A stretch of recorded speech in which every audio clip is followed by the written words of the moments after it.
All right, here we are. This is as planned as we get. Jason, Lucas, and myself. We're talking about doing a stream. We were talking about doing a recording and a conversation. Is this our first Gym Bros TLC OnlyTanks stream? I think so. Yeah. We've had one other conversation with Lucas, but it wasn't really Jim Bros one. This Did is we? What was that on? Was that on his channel? yeah, he did a Zoom and then Oh, okay. posted it exclusive. We don't do Zoom. You know. Like, if you still use Zoom, you're like an internet boomer. Get on StreamYard. Yeah. Ridiculous. We got to pull him out of his shell, make him more spontaneous. I do want to show this though. I'm trying to lure in more people for our Gym Bros streams. And look at this. I mean, this is like Zach Parsons posted this of Ken Lowry climbing Mount Sophia. Look at this guy. Whoa. Look at Man, that. he's pretty ripped. Look at those man breasts. Those are Yeah. so nice. He should hop in here. He should. And he's got some muscles. delts, some biceps. I mean, that probably wasn't intentional because Ken's not like that. He's not like, let's plan this out. Let's get the right angles. But like, it's a good angle.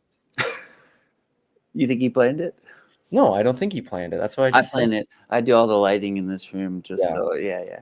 See this from this side? That's where my circle light is coming from. Yeah. And where are you? Yeah, exactly. Where are you? This is new. Yep. New things. We are doing new things. This is new wineskins. This is Gym Bros TLC. OnlyTanks. You can't come on screen. This is like a McMo. This is more of a silly boy McMo thing. You actually can't. I won't let you on screen unless you have a tank top on. Yeah. And if you don't have a tank top, you got to go cut one up. Yeah. Just take one of your best shirt and make it. Or go visit Jason. He has a drawer full of cut up tank tops. Yep. It is. You got to more sense. You got to put what's cut up in your cut up tank top. You know what I mean? Yeah. All right. But we probably will talk about serious and silly things. Yanni, get in here. I bet you've got some jacked arms. Get in here. I've seen you. You can wear your shades. You can bless us with one. Have you ever seen Yanni pop onto a stream? You ever seen this? Yeah, he's super cool. He's got a great voice for being on podcast streams or anything. It's a really interesting voice. Yeah. It's very unique. You do too, actually. You're like, oh, thanks. It's kind of nasally and like super, like a nerd, like super masculine. Okay, yeah, that. Yeah, it's so deep. You can barely hear what I'm saying. Who did I just? There was someone. I just heard somebody sing. There was some song the other day that I heard somebody sing that I'm not going to be able to pull this in. It's way too out there, even for me. And I was just like, man, what a great voice. Just like a great baritone. Oh, I was talking with my son about really great covers. Here we go. Let's do music. Oh, and I was like, what makes a really great musical cover is almost like and then we got into talking about icons and stuff because I was talking to Chad about this as well, because Chad's like a music dork. And I was saying a great cover song is a song where it's true art because the original song is so good that someone loves it so much to want to be able to cover it and then make it their own. And then the song that they made their own, which wasn't their song, is better than the original song. That's what makes a great cover. That's hard to do. It is super hard to do, man. Yeah. So what's a great cover? You got the one that I was thinking of with the bass was what the hell's the band? The Sound of Silence. Do you know what I'm talking about? Which is originally a Simon Garfunkel song. Yeah. But then Disturbed, I think, is the ones who do it. Oh, no way. That's weird. Dude, have you not heard that song? I've heard that song, but I don't think I've heard Disturbed do it. Oh my god. Disturbed was like a metal band, right? Yes, but it has like there's a couple of them on YouTube. One of them is their original cover. That's like their produced one. Yeah. And then they had one on the Conan O'Brien show back when Conan had a show on TBS. But their original one has over 1 billion views. Dang. It's amazing. It's really actually good. Yeah, super good, dude. Because he has such a deep voice. I don't want to get copyrighted, but it's yeah, this one, I mean, it's a great cover. I I don't know. I have too much love for Dolly to say that Whitney's is better. It's also very good. Dolly's great. Yeah. Think of other great cover songs. I pulled up a list. There was another one. Oh, My Chemical Romance did one. Like I found some playlist No way. and they did a cover of what was it? Did you listen to them? I was surprised you got that. Dude, yes. You did. Nice. Yeah. Which was not How mad which was your dad about it? dude, which was not this is a great cover as well. Which I also listen to Nine Inch Nails a lot. This was not it was not surprising to Trip, my friend Trip Parker. He was just like, of course he would love My Chemical Romance. You emo girl boy. They were a great band. That was fun. Yeah. Yeah, I was in the gym the other day and it came on I'm Not Okay, and I was like, this is perfect. It's Just such play a more of this stuff. it's such a great song. Like they're fun. I do like Helena probably more than that song, but they did a cover. What was the cover? Some of these I don't like. Where is it? Oh, Under Pressure. Under They had Pressure. covered that one? I don't think I heard them do that. They would probably kill that one though. That's a good song. Yeah. It's super good. I don't know. Think of other great cover songs. People are talking about them in here. Yeah. Dolly loves that. Of course, Dolly would love that people love Whitney's more. I'm sure she would. That sounds like a very Dolly thing, which is why Dolly's awesome. Yeah. I don't know. I'm trying to think of some that I really enjoy. There's one song. It's probably one of my favorite songs. It's called Dink's Song. And I think I've only heard the original I don't actually like. I think it's only the covers that I actually like. I think Marcus Mumford did a cover that was really good. What's the original song and who sings it? I don't the original. So the original song I don't know if I've ever actually heard. Supposedly it was like some black lady. I don't know if she was a slave or something. Just started singing it, but it's called Dink's Song. Dinks apostrophe S. Really? And I think Bob Dylan made it popular, but his is kind of too. I don't know. It's like I just don't really like his version. I like Bob Dylan a lot, but not that version. Dink's Song, Dave Van Ronk. That's the only one that pops up. I think that one's pretty good too. That one's probably more popular, I guess. And then, You're but I don't know really- where it originated. You're kind of in that like Appalachian folk song world. Yeah, I guess so. Yeah, A little I've bit. been there at least. Yeah, But that's like where you're from. yeah, Appalachia. Yeah, and I think even with playing music with Abram and stuff for all those years, that was a lot of our influence was like My Chemical Romance, Taking Back Sunday, Brand New. Can't say Brand New, you get canceled now. But then, so all that like, what? I don't know who that is. Yeah, I still like Brand New, but apparently he did a bunch of stuff with girls. Not surprising. I mean, that seems like that. Oh, a happens all rock the star time. hooked up with a bunch of girls. Yeah. So Weird. I don't know. So if you still like Brand New, apparently it's not cool anymore. But yeah. So I don't know. That was kind of our high school influence. And then when we started playing folk music, I don't know. Well, still in high school, I listened to Bob Dylan and stuff. And then, yeah, more of the Appalachian stuff got in there. Avett Brothers was a big one. Abram loves the Avett Brothers. Yeah. No, Avett Brothers are amazing. They were at the Minnesota State Fair. I found that out the day I was going, and I was just, but you can't. There's no way to get tickets or anything, and I hate big music. It would probably have been cool to go see them there. I would love to go to more concerts. I'm coming. There's a couple concerts I'm going to. Which ones? Coming up. Say it. You can't share it. No, I will share it because I mean, Okay. whatever. I don't care. You know, I've been obsessed with this. I probably shared a lot about her. Maddie Diaz is coming through Minneapolis. I'm absolutely obsessed. She's just like, she's one of those people. Is your wife still around?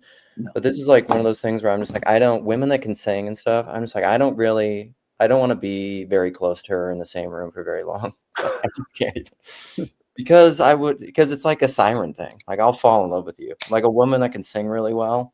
Yeah. I can't. It's Like my dangerous. sister. Stay away from my sisters. Yeah, your sister can sing really well, and I would have loved to hang out with her more at your wedding, but there's too much going on. I was like borderline manic. Yeah, you did get to embarrass her in the arm wrestling competition. Oh, yeah.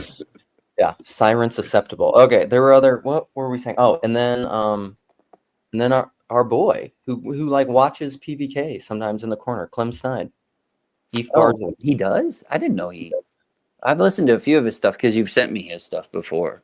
But yeah, I didn't know he was actually listened to PVK. He's awesome. So I saw him in Minneapolis when he came through last year and got to talk to him a little bit after the show, which was pretty sweet. But I found out that he watched the corner because Dr. Jim, who like knows PVK and was at Midwestuary, like a corner adjacent guy, was in some conversation he was having in TLC land.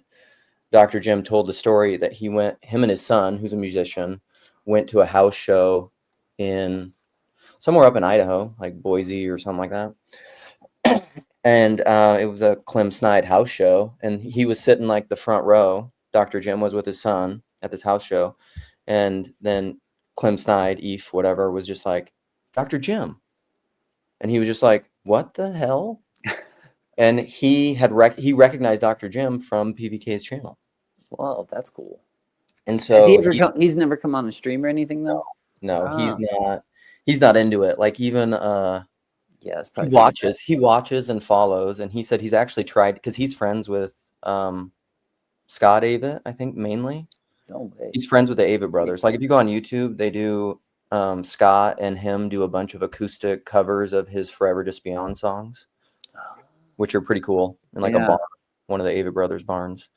And then but he said he's tried to get ska into the TLC before. This is what he told me at the concert because we talked about it a little bit. That would be fun. But he just hasn't. Whatever, dude. This is too cool one. I mean, Scott's the shorter, older one. He's older. The banjo player. I think he's older. I don't know. No, is he the banjo player? So like the one who's, I don't know. I can't ever tell which one's singing lead. So like, yeah, they do a good job with that. Like their whatever their big song is, like I Have No Enemies. What's the song called? No, I don't know. No. I haven't listened to Hard Feelings.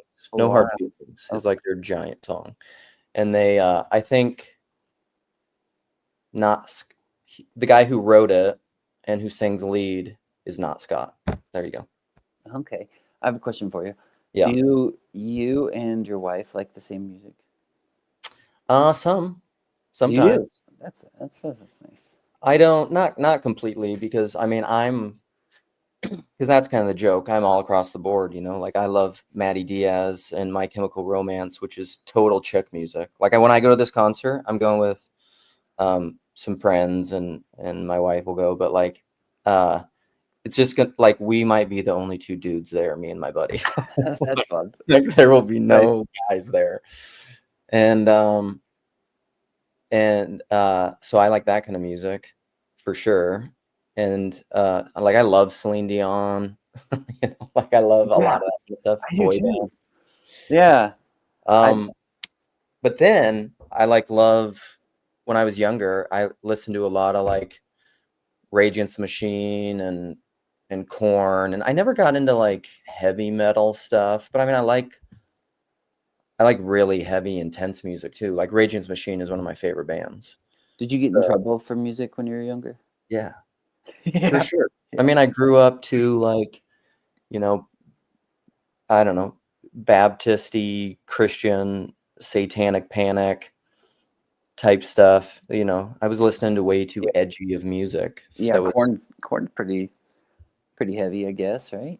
Yeah, I mean they are, and so is Rage. Like, but like I still love Rage Against the Machine. Like, I listened to lyrics of theirs. Like, I was driving around town the other day listening to like one of their albums I haven't listened to in a long time. But even like their main song is I was thinking about the lyrics the other day. The one where it's just like we're deep in, like I'm deep inside your children, they'll betray you in my name. But it's like a song about capitalism and consumerism. Like their Rage is amazing. Yeah. I don't know that I ever listened to them that much. I mean, I'm super familiar with the name. But your Siren's Acceptable. Dude, here's here we go. Mark Jackson, Penny Lane. He does Mark will bring the old guitar on screen sometimes and do just some Yeah. impromptu singing. Yeah, Hey, I've heard him do that. go grab your banjo. Play us a song. It's right there. My pretty banjo. Go get it. Show it off. I'll show it off. I don't know. You don't want to play a anything. song? I don't know You what to play. What's like right? I Play, only play originals. I don't yeah, do any covers.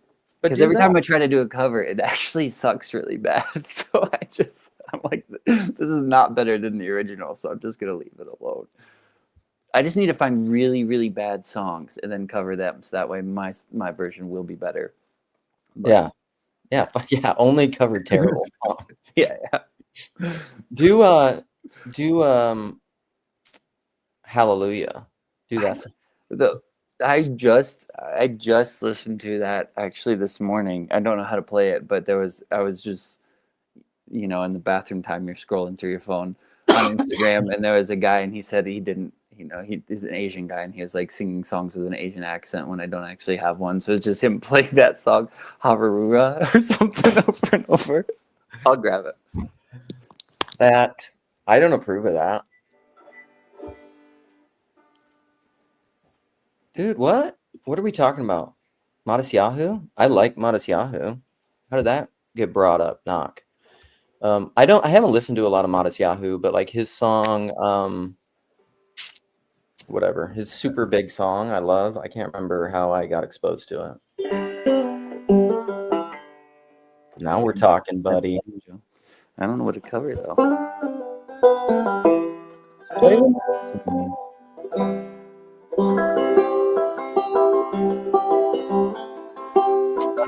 Modest Yahoo one day. You know that song? No.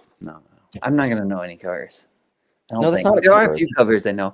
I know the Robin Hood cover, but I don't want to play it on here because I don't do it as good. Donnie, they're in the prison. Which one? Modest. No, the one from from Robin Hood, Disney's Robin Hood. Oh, They're in the dude. prison. Actually, no. All for One. No, we're talking Mm. Three Musketeers. That's a great. No. Three Musketeers. I don't know. Dude. I should look that one. Dude. I'm trying to think. I'm sure I'm thinking of the same one as you.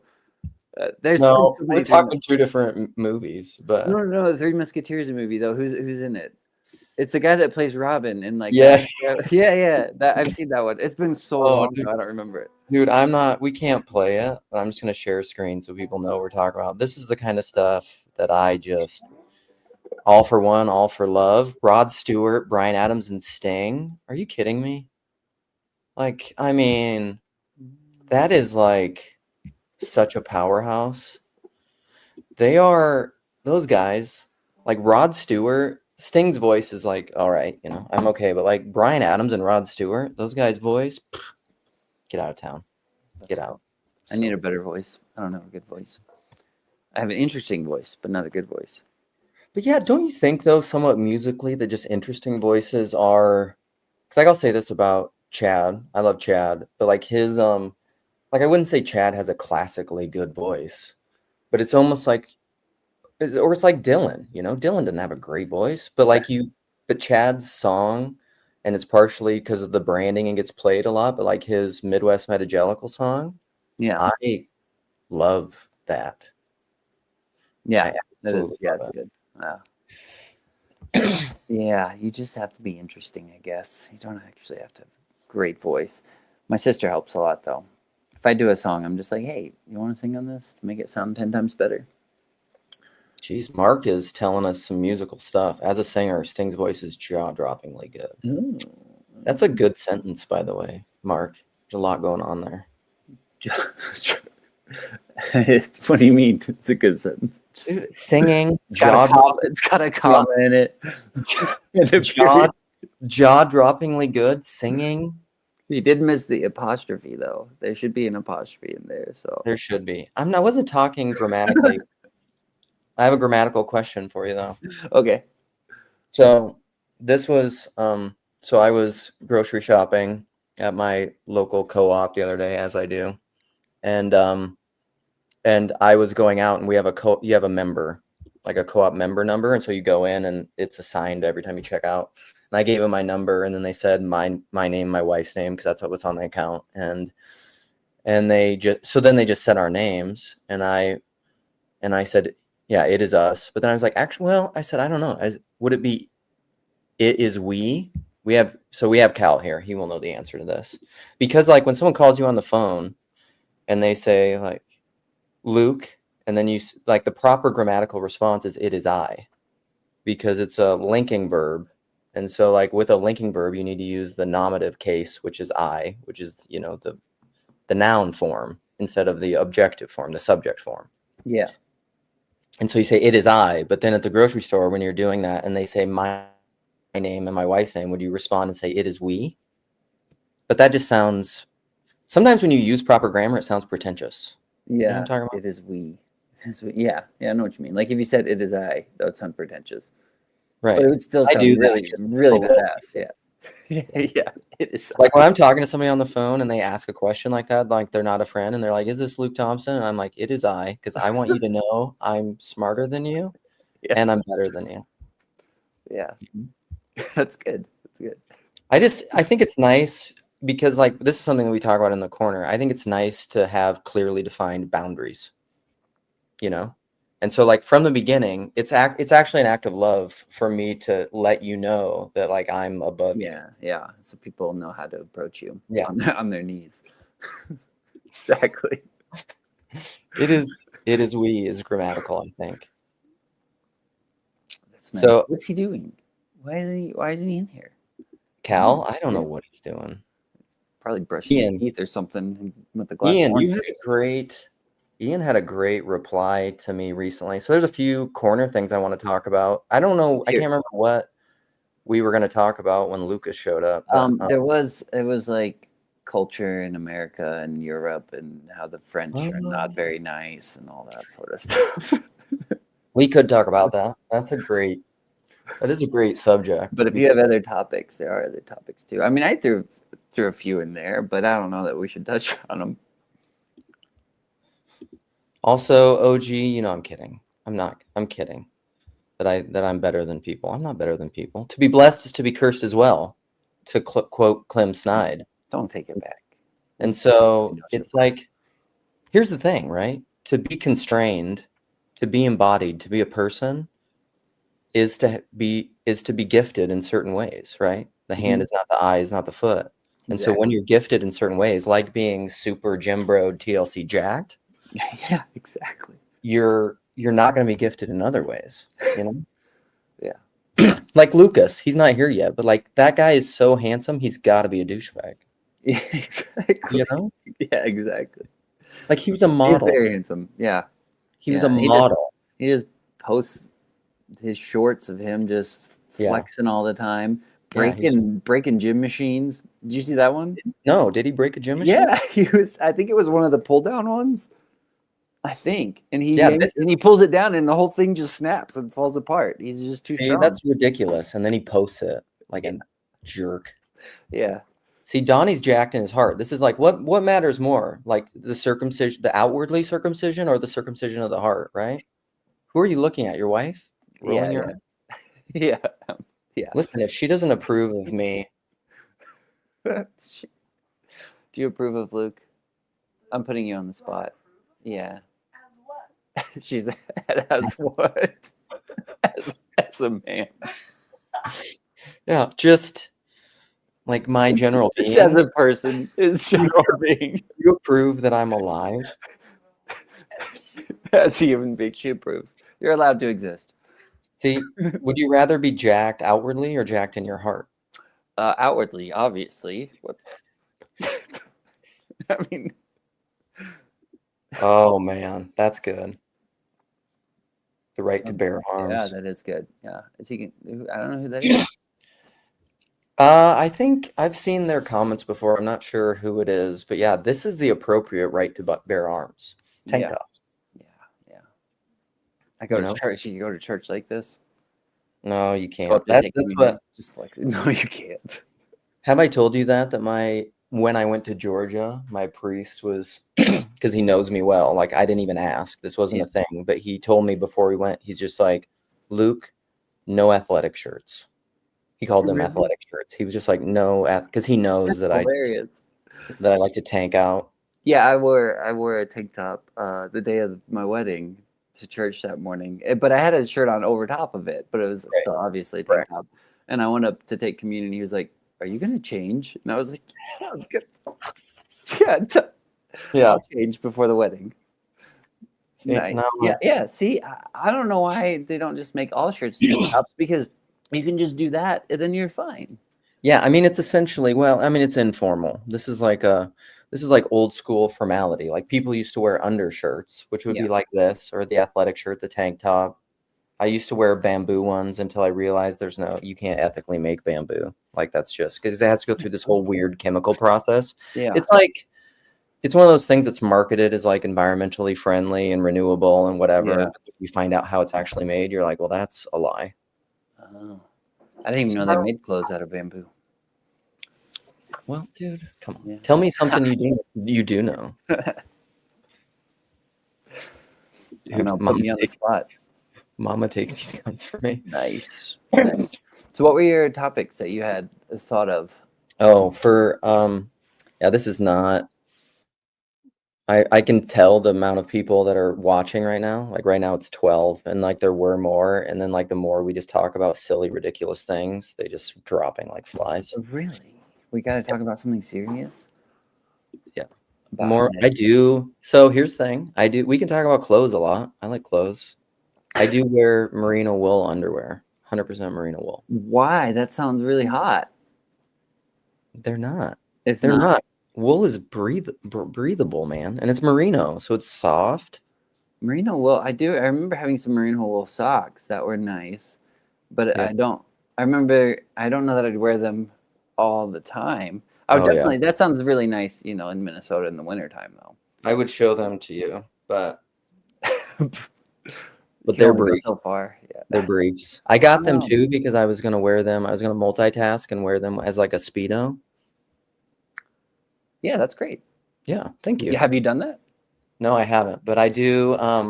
I did go to a local pool with a Speedo with my daughters, and they were You not. wear, do you normally wear Speedo?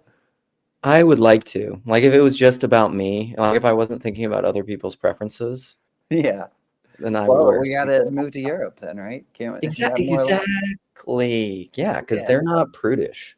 They can wear And Speedos. that's truly like that is the thing. Even like living in Minneapolis, it's very like progressive and whatever, all that kind of stuff.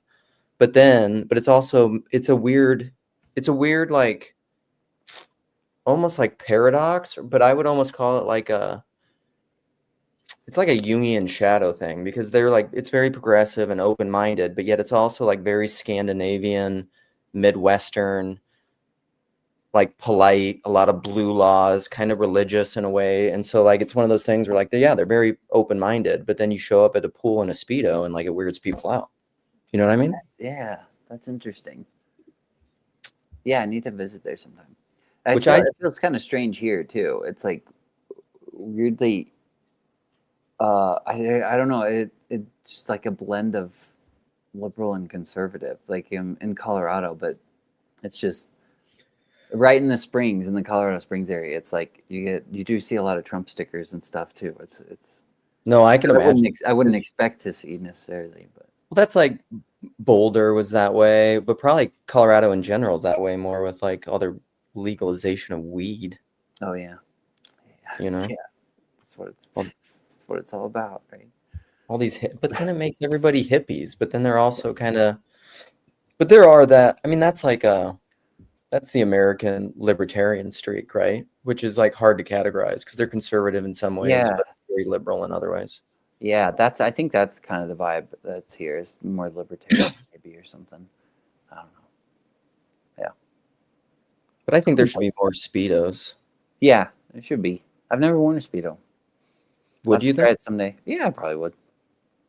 Yeah. Why do you like tank tops so much? Because I mean, you'd think you'd like Speedos, because a tank top is like the least amount of clothes that you could wear, unless you wore like one of those, like mesh. You should wear a mesh tank top. Oh, I should. That's the next level. Yeah.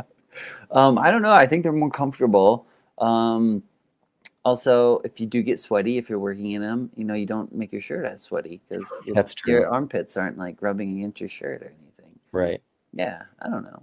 And it just seems easy. It's like having an undershirt all the time. And then if you need to look nicer, you just throw on an overshirt like you just did. That's right. I want to. Way more practical. Here's a great thing since Alan is here with Corner. Let's talk about this. Let's talk about more serious topics. Yes, let's do it. Maybe we can get the view count back up. Yeah, that's right. So I saw this post the other day that I thought was interesting. So he said, Alan's always trying to be funny. He's like, he's a look at me person. Like, look at me, I'm funny. But he said, ever since Estuary taught me to listen and be attentive to people I'm speaking to, I get interrupted in conversation so much more. I somewhat long for the days of being oblivious and talking over people. And then he said, a little less tongue-in-cheek, it is fascinating to see who is listening to you and who isn't. Could you fix this? I mean, Alan, good grief. Like, try to get your shit together a little bit. Someone who is really listening is looking for small gestures that indicate if you are about to speak or about to finish speaking. And I said, yeah, it's 100% the same experience for me. The better you get at conversational hospitality or the art of having a good conversation, these signals get amplified. So, like, I don't... I think that's true. I wonder, though, sometimes, like, part of that is just going to be gifting, because I feel like it's to be blessed is to be cursed as well, right? I think if you're gifted in certain areas, or like another way I think about it is there are no solutions, there are only trade-offs, which is like a Thomas Sowell quote, I think, which he was probably talking about economics, but it applies to anything, right? Yeah, so you decide to do something here, or it's like it's the nature of attention. You put attention here, you're not putting it over here. So then it's like, what's that? There's a term for it, like opportunity cost. Like if you put a bunch of attention here, you're losing these opportunities. Yeah. And that's just how life works. And so like, but in a conversation, I often feel that way. But I think like what Alan's talking about, like if you're locked in, listening to someone, that's kind of like what do they call it? Active listening, which means you're not thinking about what you're going to say. You're not just waiting for them to stop talking. You're kind of almost as one, and you're listening and you're watching them and seeing things. And then like you just the cues naturally flow. Like you can see when somebody's about to stop speaking. Yeah. And then I think people who do that, just the conversations naturally flow really well, and you don't have people constantly talking over each other. But part of that's just natural gifting, I think, too. Yeah. Mitch also said something to me a long time ago where, this was like years ago, where he said that he kind of likes when people interrupt each other, because it is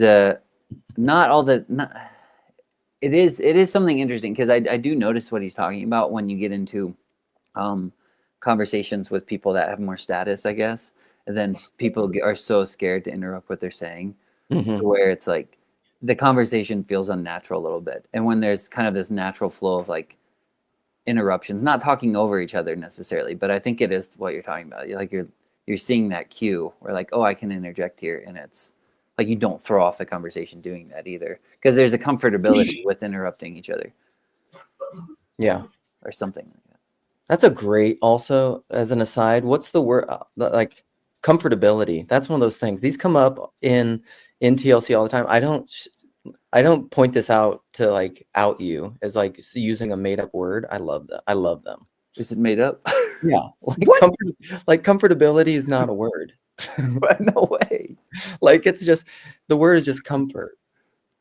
Like the noun verb of comfort isn't comfortability. Yeah, why did I do that? That's way too many. Well, like there's a really fun word for that. There's a technical word for that grammatically. It's a malapropism. Okay. So like a made up word that sounds right but isn't a real word. Yeah, let's do more of those.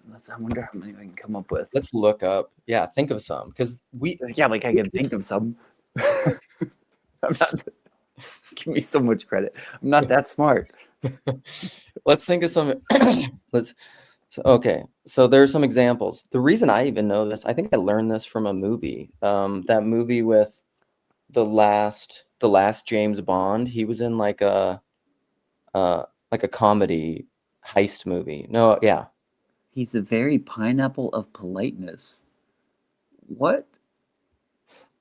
I like that. That's a Instead of weird. pinnacle. That's a weird one. I don't know. I just fade into Bolivian instead of oblivion. Or like Oh, electrocution for electoral votes or these denotation. are, No one's doing this. No one is replacing donation with denotation. So dumb. Who no one can you imagine somebody instead of saying donation, they say denotation? That's the dumbest one I've heard. But I like it. Laboratories for laboratories. oh, Texas has a lot of electrical votes. That just sounds, if you're living in Texas, that sounds like what you should say. It's a doggy dog world. It's a doggy dog world. I am kind of curious. I would like to go through it. I don't know what they're called, the phrase from, but those weird sayings that like country folk have that like kind of make no sense, but they make sense at the same time. You know what I'm talking about? There he is. Okay, say what you were saying again. I'm not even sure if I'm defining malapropism right, anyhow. What were you saying? Oh my gosh! I thought you were listening to me intently, waiting to interrupt. I was reading I didn't malapropism. give the proper social cues. Do I need to talk more with my hands? Yeah. Do you ever have little, like in your marriage though, or with friends, do you have little things? Like I do this sometimes when I'm talking. Yeah. Like I'll be explaining something and I do this, and my wife is just like, never do that again. You do this. She Yeah. just hates No, it. I do mostly this. I'm just like, Yeah. that's But fine. now it's become a thing where sometimes, like if I'm feeling especially pannish or playful, I'll just be like, That's great. lobster fingers. That might be a malapropism. Lobsters don't have fingers, Paul. Ridiculous. Here is a good one. Yeah. Jurisdiction. Jurisdiction. Jurisdiction? That's like a jura is like a city. Sovereignty versus sovereignty. I always do terrible at thinking of these when I want to think of them. But what I was saying was the little sayings that like country people have, or just people from I don't know different cultures that Right. kind of make no sense. Like the one that's coming to my head right now is what was it? Shit fire and save matches or something like that. It's like, where does that come from? Is that a saying? Yeah, I think so. Because I was looking up like weird. I'm just gonna Google some. But I'm always curious to where those come from or how they start or originate. That would be a good survival technique. I mean, if you could shit fire. Save matches, yeah, that would be. Like if you were out camping and someone was just like, shit, we don't have matches. Damn it. How are we gonna cook our s'mores? And you're like, guys, I got this. Madder than a wet hen. Like things like that. I don't know. Madder than a wet hen is a good one. Yeah. But I think that's because hens don't want to be wet. You know what I mean?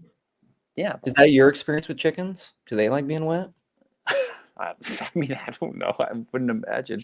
I go and bathe them. I just Just give them an Orthodox baptism. They don't necessarily seem to care.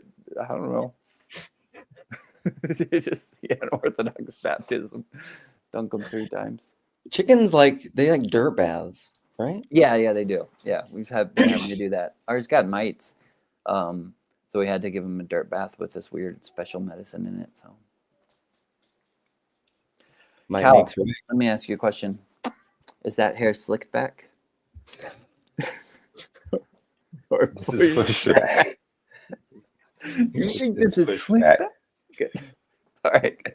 Let's just have this devolve into inside jokes until either no one's watching or we've made everyone just massively depressed. What did Cal say? Cal really is, I will say this, in my hierarchy of TLC comedy, I really do think Cal's the funniest person Definitely. Yeah, by far. in the TLC, which is like, sorry, Alan. Like, I think it's just because I'm so bad at talking to groups of people that I only talk to people like one-on-one or in tiny groups, and then I just kind of insinuate myself like into their like relationships, and then people think I'm funny just because they like me, and they like me because they spend more time with me. But it's only for the very small select group of people that I do that to, because I'm not really good at groups of people. Not good at multitasking. Yeah. Yeah. Exactly. Yeah, when you come on stream, I feel like you bring a more focused or serious vibe sometimes because you have a topic that you're wanting to talk about, like how the Catholic Church is I don't just have the a best topic. and all other churches suck. Yeah. I'm just kidding. Cal is just like, I will. I'm joking. Cal is just like, will you please? I'm gonna finish it eventually too. But Cal's just like, listen to my 3 hours of analytical philosophy on why No, it's not like that. and why the Pope means the Catholic Church is the one true church. You No, never that finished? was I don't, I mean, it was an interesting kind of thing. I don't know why I felt like I had to do that, because I don't know that in the end that kind of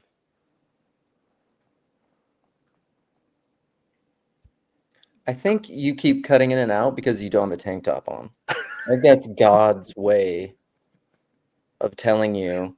See, this is where I don't even keep my own rules because that's the thing. I'm such a personalist. Sorry, my and I connection love is bad Cal's. over here. Is this slicked back or pushed back? Oh, that's such a good sketch. For people who don't know, if you want in on the inside joke, it's I Think You Should Leave sketch. What was it called? It was titled something about the baby crying or something. I can't remember. I've not really watched that show. The only time I've watched it, and I don't really find it that funny. To me, it gets funnier the more I watch it. It's kind of strange. When I first saw it, I was like, this isn't really funny. But then the more I watched it, the more. I Think You Should Leave is the show, I guess, huh? Yeah, with Tim Robertson or something. But I don't think I've ever actually watched the show because I don't really have Netflix. But I just see the ones that are on YouTube, which are just like 5-minute sketches or something. Yeah, it's great. Mandy says it's a great show. It's a great show. That's really bad. What does that mean? What's bad? Paul he likes to. He's always tearing people down since Paul has. I mean, he's been hanging out a lot with Alan, and they're both like cutthroat, like trying to climb the corporate ladder. Paul's been trying to climb like the church ladder forever, and now he's got Mark Parker like shilling for him, making all that money. He's got private jet fuel costs. Yeah. It's ridiculous. Yep. Paul is always tearing people down. Okay. So what were some other topics? TLC topics, so we can get the viewers back up. What are some serious topics we got to talk about? Well, so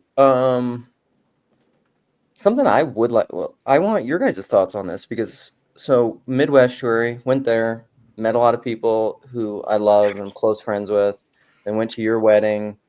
It was phenomenal. Probably the most powerful Orthodox service I've ever been to for a variety of reasons I talked to you guys about.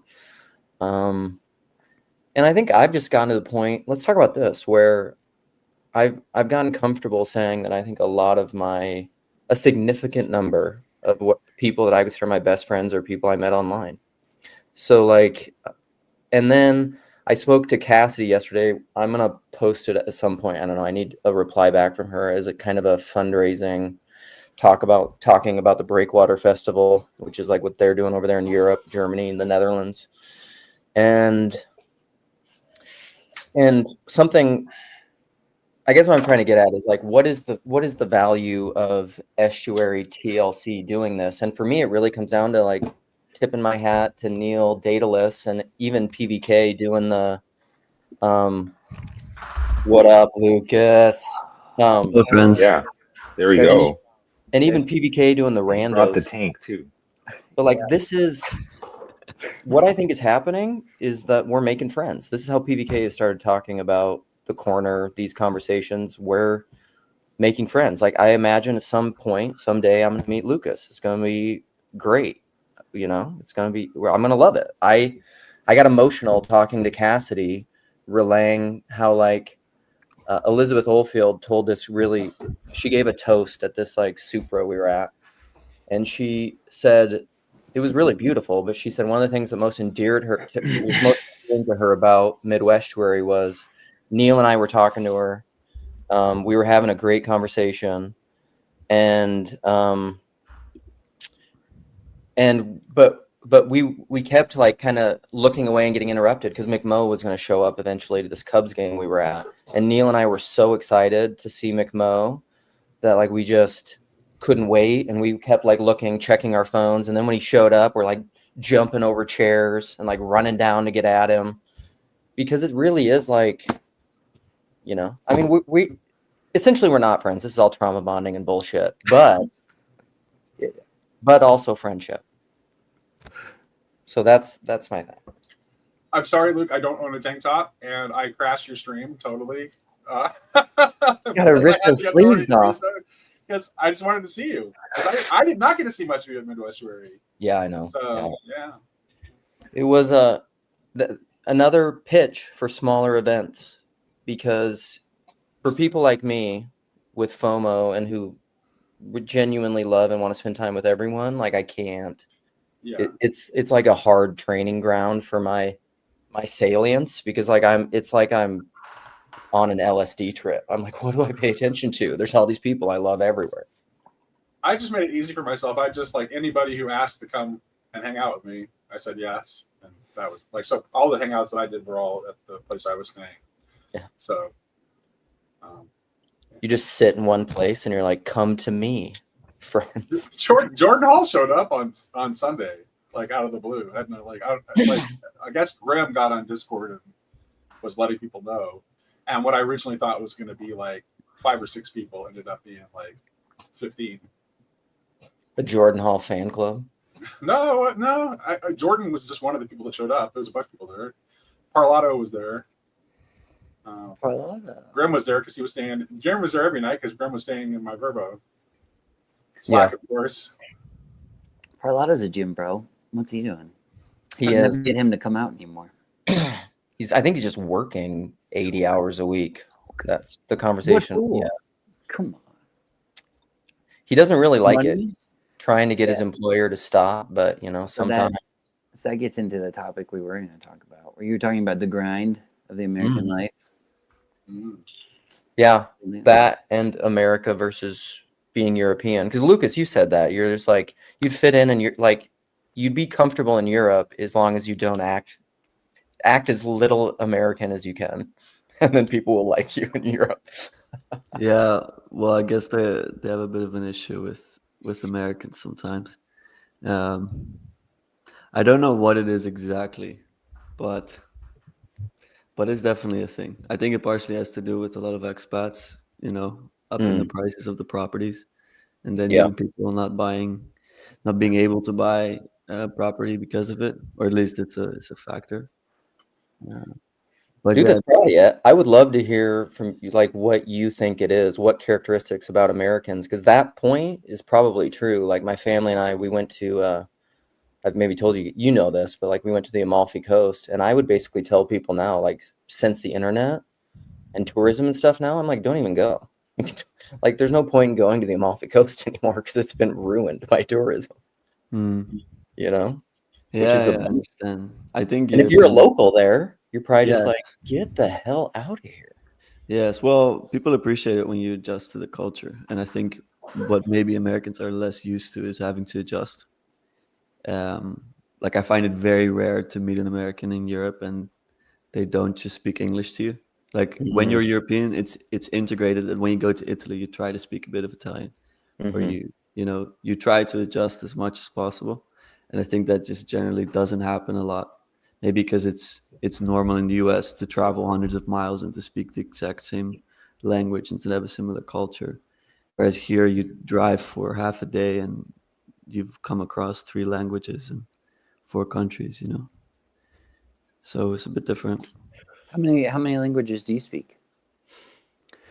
Well, really fluently, I would say just 2, Dutch and English, and then my wife's French, so I can keep up with that. And Spanish goes quite well, and speak a bit of Brazilian Portuguese. And German, you understand Wow. as a Dutch person, okay. That's amazing. But I was telling Jason, like, it's a blessing of the environment. Like, it almost happens naturally if you're just if you're just living. I also live in a city where there's a lot of people from different places, so That's it cool. makes it much easier. You know? Yeah.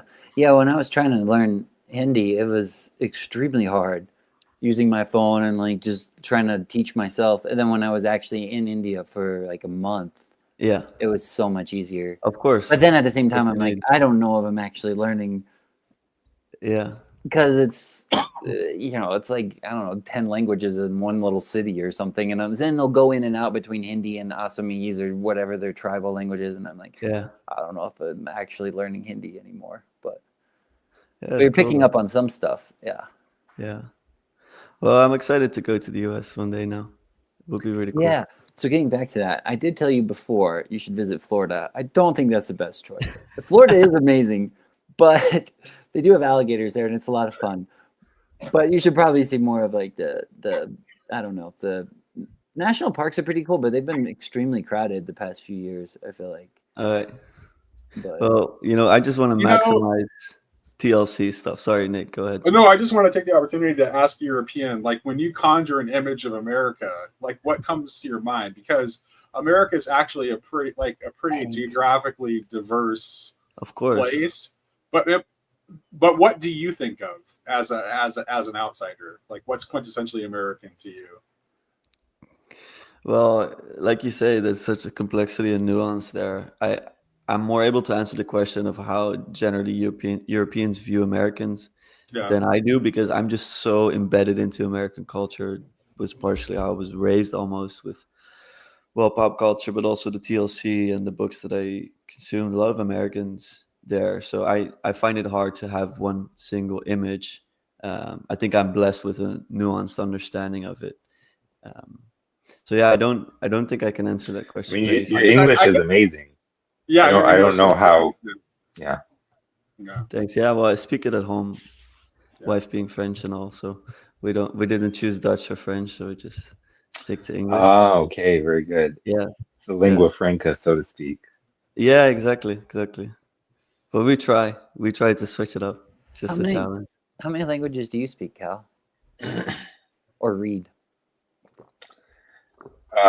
Generously 1.5. Some days 1. No. I work in schools in Texas, and they just speak a lot of Spanish over here. You cannot escape it. The children I work with and their parents often only speak Spanish. So as a matter of just the need to communicate, I have to leverage some intermediate Spanish. Yeah. Low intermediate, maybe on my good days, just intermediate. And but that is not very. It's not well. It's getting more second nature, but only a certain kind of it. And a lot of the time, it's just me thinking of what's the Spanish equivalent of some English word I'm already thinking of. So it's like an interlanguage. So really, I only speak one language. I don't really speak Spanish as a second language. I'm seeing Paul in the comments. I know Paul speaks a bit of dirty Spanish from his time. Remind me, Paul, where he was. I think Dominican Republic or something. Mi español no es sucio. Es limpio. Exactly. He knows some cuss words for sure.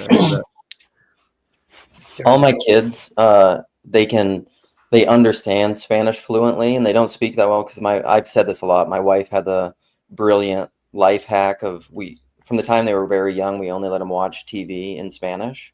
So we just wouldn't let them watch TV unless it was in Spanish. Yeah. So they can all understand things fluently and speak a little bit, but that's kind of a little bit of a different organ, speaking versus just hearing. And so now, and I know just a tiny bit of Spanish, and so sometimes I'll say things in Spanish, mainly just to prompt them to make fun of me because like I can't, my accent's terrible and I can't roll my R's and do all that stuff. So I often say that I am fluent in no languages, and English is my second. So Nice. Yeah, actually, I could say the same, but Yeah, my dad that would say actually about that I you. vibe with that more Yeah. Well, because you said Lucas that go ahead. Well, Cal, I think the fact that neither you nor I have a secondary language in which we're fluent it is kind of a symptom of being American, because I've known you for a while, Cal. It You is. clearly have a facility for language, and are naturally gifted with language and pick up language easily, which is why you have a smattering of knowledge of like so many different languages in your tool belt. That Just is true. as I do. But neither of us has actually had the opportunity to completely master a second Indeed. language, because there's just, as an American, there's no circumstance that causes you to need to do it. So yeah. I doubt That's pretty accurate. I wonder how many. I doubt, like, educated Romans. I don't think they probably picked up many other languages either. I think they pretty much could lean on Latin throughout the empire. That's a very good question. I don't know. I feel like a lot of them would have known Greek as part of their education, That's true. but then again, did they really master it? I don't know. But reading Greek, just like, I mean, you and I read a little bit of Greek too. But reading Yeah, Greek exactly. and speaking Greek are different things. Yes. Yeah, you know, the boundaries also. But I heard Lucas say that he. Sorry, go ahead. It's difficult. I've never done a five-way I'm listening to conversation you. before. Yeah, well, the difficulty I find is that even in the Netherlands, a lot of people, when they come here, they don't learn Dutch because everyone can switch to English, and so you're never going to be forced to learn something. Whoa. Me being, having gone to different countries where there's really no other language they speak, that forces you to learn. But otherwise, there's such a barrier. It's difficult. yeah, Cassidy's really. See, Lucas, I heard you say. Oh, I'm listening. Sorry, go ahead. Are you done? Are you done now, Cal? Cal, will you turn your camera sideways again? Can we see that? See if it rotates? Okay, hold on. There, perfect. That's great. Yeah, you fit What I in. got? You fit in more. Yeah, that's better. Yeah, that's Am I better. sideways? Am I better now? No, You're it pretty doesn't sideways. I don't know if I'm sideways now. I can't tell. You just Yes, look. you I are think I'm sideways now. I saw you do that earlier when Luke was talking. It's hilarious. No, it's not working. You're just, but I mean, it kind of works. Anyway, sorry. That was So an interruption. So what I was gonna say about Dutch. So Cassidy's over there, and I think she's trying to learn Dutch. So I spoke with her yesterday and got to see Verity, which has been forever. Like I haven't got to talk to him in a long time since he just quit the TLC. I'm just kidding. I'm just kidding. He just got married and didn't need it anymore. He moved on. But they had I got to see their daughters, and I forget what their oldest name is, but she's just at that. She's probably like, huh? Nilian, I think. Yeah. And so she's at the age where she's like, I don't know, probably, I'm guessing like 1.5, 2-ish or whatever, but she's just speaking toddler kind of nonsense. But then she's speaking in Dutch and English, but kind of toddler nonsense. And I'm like, I can't tell if she's can I just not understand her because it's not my kid, and she's just like in that liminal place of not really knowing language, or is it Dutch or is it English or what's going on? Very cute. Yeah. Well, props to Cassidy. She's doing a really good job at speaking Dutch. She recently did an estuary with her, and then she did a bit of Dutch throughout it, and yeah, she's almost completely there. I'd say she's doing a super good job. That's really great. Understandable. Yeah, it's really impressive from an outsider. Dutch is really difficult to learn, I would say. It's one of the only ways for an American to learn another language is they have to marry someone who speaks another language. Yeah, there isn't. I mean, like Nate said, there's really not only like necessity or need to learn it. It's like there's not even an opportunity. Like if you went around trying to talk in Greek, it's like who are you going to talk to? Yourself in the mirror? Like there's right. Yeah. Greek people. You know what I'm You know what I'm very interested in is very unscientific Sapir-Whorf type questions of whether certain languages are just intrinsically better suited to bringing out the subtleties of different topics, Oh, either like science or art. Yeah. And you know, like my dad is sort of like Lucas in the sense that my dad grew up speaking French as his first language, but had and only learned English as an adult. Actually, not like Lucas in that way, but that I sometimes see that he does not know the word in French anymore, and so he has to put in the word for English, the English equivalent, if he's speaking French to someone else. And so there's a certain way in which English has really become his like number one language, but he also says that a topic can only really speak to his heart if it's in French. It only pushes those emotional buttons Yeah. if it's in French, and so I don't know. Like I heard I roomed with some Palestinian Arabs when I was in college, and I spoke with their dad, and the dad said like uh, Arabic is the only language you would want for talking about God, but English is the best language for like computer programming. And I was thinking, is that just an accident of the fact that a lot of computer programming has been done basically with English as the natural language, you know, in the background? Or is there something to that? I don't know. What is Lucas? Do you feel like Dutch is a language that is in any way better suited to any particular topic or subject, and or do you feel like there's a way that it's the only language that will kind of push your emotional buttons, or do you feel an artistic connection to English that maybe even exceeds Yeah. your connection to your mother language? Well, those are great questions. I feel that, well, I've spoken on this topic before, and I got some shit from Germans in the comments because I said that Excellent. That's German how we know is we're doing it right. I think German is basically a bit less poetic and beautiful than, let's say, Italian or Spanish, and I think German is better for engineering and for very precise topics. Nine! Because it has such a broad vocabulary and super specific, and I think in German it's very normal to like create new words by adding to existing words and just creating a new one. So I think there's Like truth to that. Like comfortability. Yes, and in English And it's so weird that English, we don't have that at all. We suck at that. Our process for that is so clumsy. there's always spaces between everything. I'm always surprised when I'm typing in English, like, oh wait, this is all spaced out. Whereas in Dutch, a lot of it is together as well. But pushing emotional buttons type of stuff, I think actually in English that's easier for me for some reason. Partially because I fell in love in English, and I think speaking Dutch was throughout my teenage years and throughout growing up, and I was quite a cynical teenager and child. So Dutch actually, I tend to be a bit less nice as well in Dutch. I feel sometimes where I have to train myself to. I'm a real asshole in English too. No.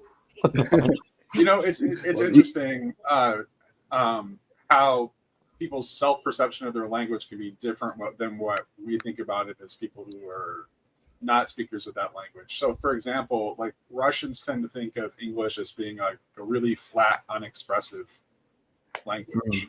Yeah. Which, considering the reaction that we have when we hear a Russian or Eastern European accent, like we kind of like we are either intimidated or we sense it as being cold typically. But whereas for them, it's like they see their language as being much more expressive and emotional and less flat than English.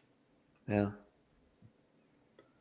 Well, That's very interesting. I don't know if this is just something to which I am blind as a monolingual and obligate English speaker with no real frame of reference, but I often think that English, like, I don't know if it really has a lot going on. I don't know if it has a lot going for it, either on the form or the content side, just aside from the world to which it happens to be connected and to give you access, that I think makes English so attractive to everyone Well, else. Like, in other words, the Well, world Cal, of art, movies. does have an obvious superpower though. Yes, Like objectively, that is multiple throughout history. The vocabulary of English is so many times what any other language Right, has. exactly. And so I'm not sure it's the formal properties of the language. All the vocabulary is large, so that is kind of either a form, that's a content type Which thing. means being but someone who's really fluent in English, who has absorbed a large amount of that massive vocabulary, gives you ability to say things that you couldn't probably say in another language. If you have if you're an English speaker with a really outstanding vocabulary, you're going to be able to say things that you may not be able to say exactly in another language that has a more limited vocabulary. Yeah, and a lot of that is just it's cultural, it has to do with reaching into different domains of knowledge that have specialized terminology pretty much only in the English language. Do you think English has the ability to kind of absorb other languages? Like because I was thinking about Vervaeke and him using Greek all the time, and then it's weirdly that it almost becomes like part of the English vocabulary. We've done that. Like look at English. We've borrowed from all over the place. We have Greek origin words, we have Latin origin words, we have tons of French words. Obviously, we have lots of words that have Germanic roots that are quite similar to Dutch because that's the core of the original English language. We've become like we're a hybrid language that just grabs from wherever, just like we're a hybrid country that kind of just grabs from whatever. Yeah, it's hybrid because if we had been true to our sort of Anglo-Saxon roots, our sort of concatenative morphology, or our way of putting new words together out of existing roots would have been the way that German and Dutch languages do it. But that's not what we do. We have this really weird artificial process of coming up with basically fake Latin and fake Greek, and sometimes both fake Latin and fake Greek in the same word.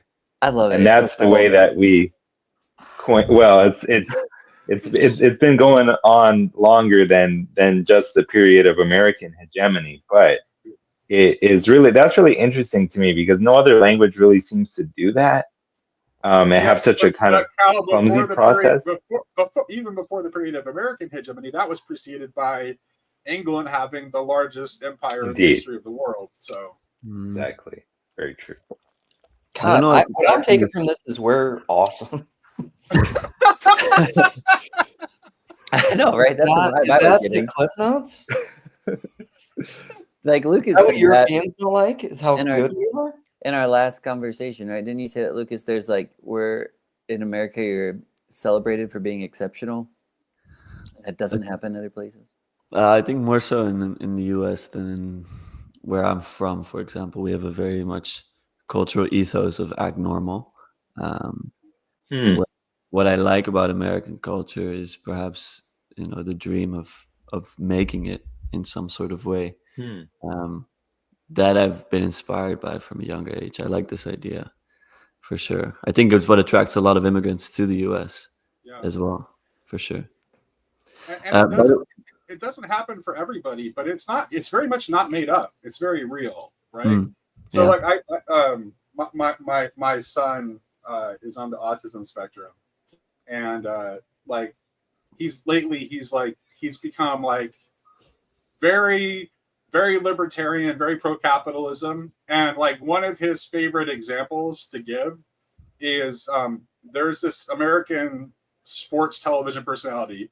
His name is Mel Kiper Jr. And he's just this super autistic, nerdy guy who became obsessed with the NFL draft in the late 1970s. And he made a cottage industry from himself out of nothing of being an NFL draft expert who is like all over television and super famous. He created an industry that did not exist out of his own autistic obsession with something that nobody cared about until he made people care about it. That's amazing. Yeah, that's inspiring. I mean, by the way, just as an aside, can I talk in the chat here? Because I saw a question that I wanted to answer from Mark, and I don't want to disrupt the conversation for it. Yeah, this one. It's English, Mark. I don't want to disrupt the conversation too much for answering this. But is there a chat that I can talk into if someone has some? You can just put it in Yeah. the YouTube. Okay. Then I'll open that. Sorry, guys. Yeah, no, you're good. Or you can reply in StreamYard. You should be able. No, maybe you can't reply. That's smart. I've never pulled up the YouTube. There's always this little button down here that says join the chat. And then when I click it, I'm always scared I'm going to screw something up. And so I never go forward with it. So I'm like, I just won't be in the chat right now. But I could open multiple tabs and be that guy. Yeah. Yeah, What do you think, Luke, about this? What Nate just said, and about being exceptional or creating something like that in the U.S.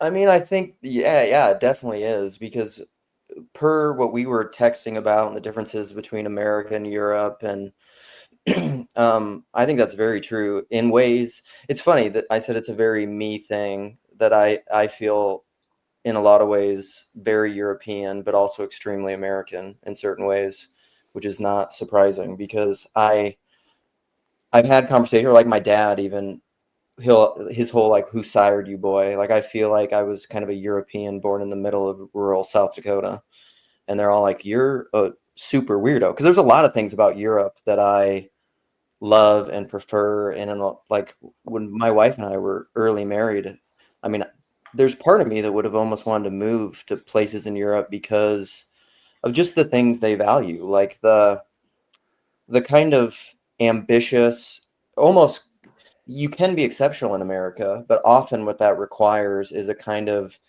ambition and dogged kind of Protestant work ethic, where you're just going to work 80 hours a week obsessively to become exceptional in kind of a climb the corporate ladder way, where like, to me, just feels like selling your soul. Because I'm very much like, one of the reasons I love French culture so much is I saw this chart once of countries and like how much they spend on food comparatively. And the French are just, I think they're double or triple like the number 2 country.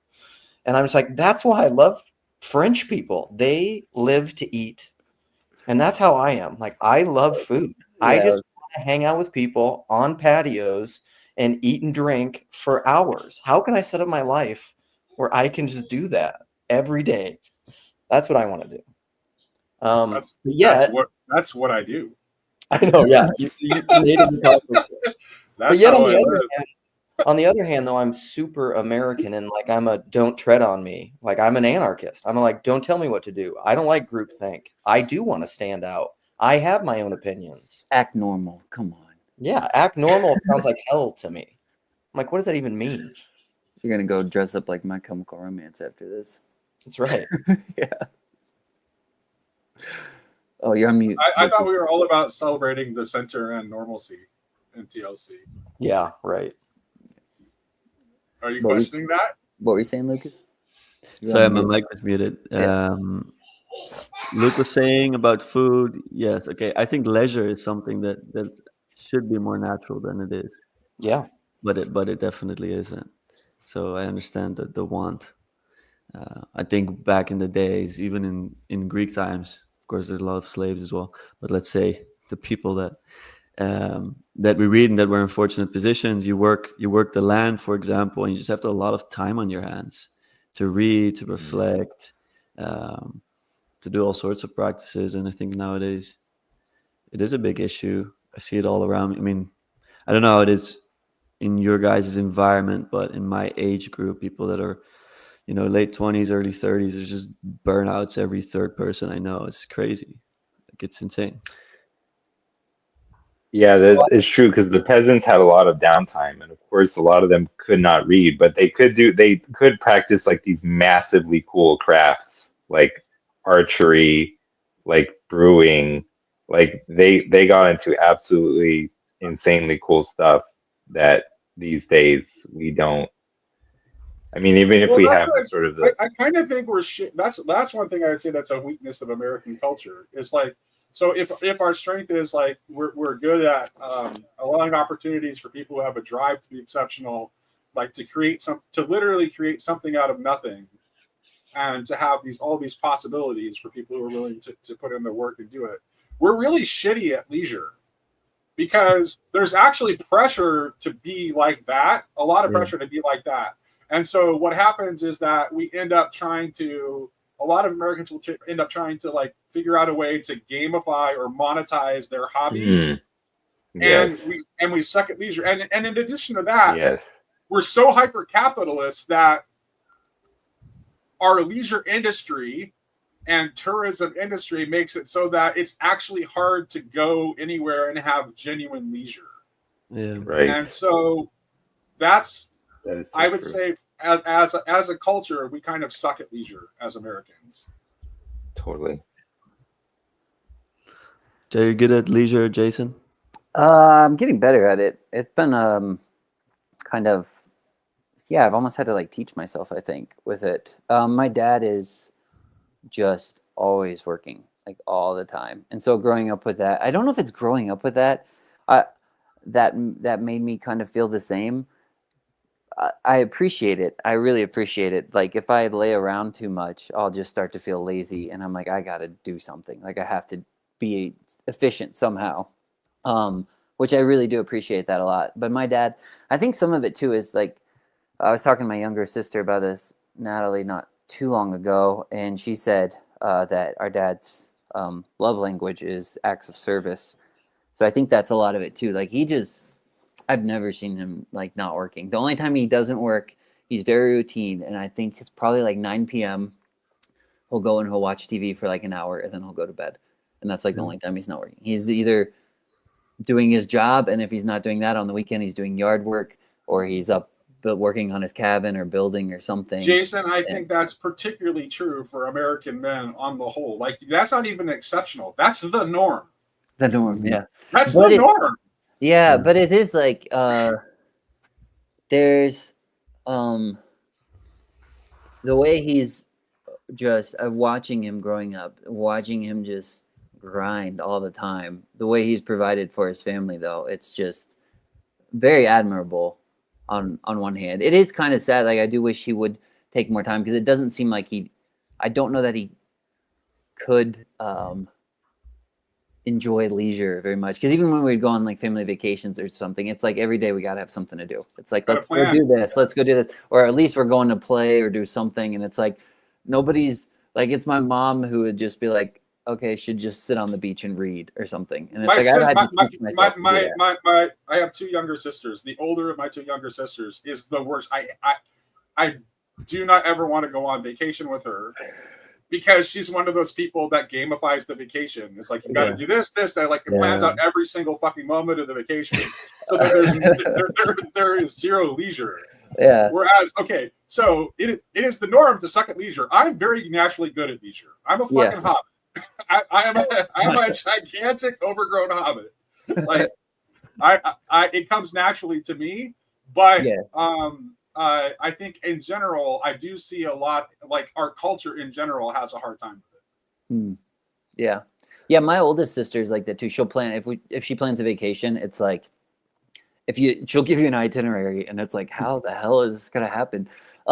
But she doesn't stick to it super hard line, which is nice. And the other thing I appreciate about it is like if it was left to, I have three sisters, and it's Jessica, then me, then Melissa, then Natalie, and me and Natalie are probably the least planners. So if it wasn't for Jessica, the oldest one, planning stuff, like we would probably get if we went on vacation or went to like Europe or something, we'd be like, well, now what do we do? Like we would just be like, we wouldn't have any direction sort of at all. So it's kind of nice. She'll give a list like you can do this, you can do that. But it is overwhelming. It's like there's no way all this stuff is because if one thing goes wrong, it's like there goes the whole itinerary. It's just gone. Right. It's not. No, I need to figure this out because in my family we didn't vacation for the longest time, and now we've started doing it a little bit more. But even when we go, I feel like we're not practiced enough to know how to vacation well because you do something like that. Like part of our Italy trip, you go to Rome, you go to Amalfi, and then you have all these things to see. And I think that's one of the temptations is like, we got to see all this stuff. We got to make sure we don't miss it. Cause like, what if we don't ever come back? But then you just end up like gamifying the trip where you're just like going, grinding the whole time. And like, what I would like to do is not grind. And so then I've decided if I go somewhere, like I'm either going to, my preference would be to go and visit like people that I've met in the TLC and just go hang out with them Yeah. super casually, or go to some place. Like if I were to go to Italy again, I would go to a city no tourist would ever go to, Yeah. and then just like hang out. Yeah, that's what I You know mean. what, Luke? If you do that, you'll find something amazing that make you glad that you did it. Yeah. That's Probably. true. Yeah. Yeah, like See, whatever you gamify. Oh, sorry. Go ahead. I'm sorry. no. You go. I want to hear this. This sounds It's like whatever you gamify, it can't exceed your preconception of Exactly what right. it You're only has setting to yourself be. up for disappointment. Yeah, that's true. Yeah. All right, guys, I gotta go. Nate, I left a comment. Nate has the reins, Bye, and Luke. The boss. and we will talk to you guys more some other time. Wait, I got a quick Thank question. you. Where are you right now? Are you like in a corner in your yard? What's going on? Are you in a sauna? I'm You in like- He's this, in the You corner relocated. of the Can I little ask? corner. I can't ask. It's too personal. this That's little- actually the corner that the little corner Oh, gotcha. denotes. That it's Oh that one. wow, he's in the little corner. He's there. Yeah. Sorry, He is the corner, and he's in the corner. I'm prying too much. I just really want to get to know you. This is Jason. I love you, and I appreciate that you asked that. Well But this is the one. This is the one room I won't talk about. Oh, okay. Sorry. All right. Get out of here. All right, Luke. Thank you so much. Oh, he's gone. I'm learning the ethic of this live stream thing. It's very interesting. Yeah. Yeah, you just goof off.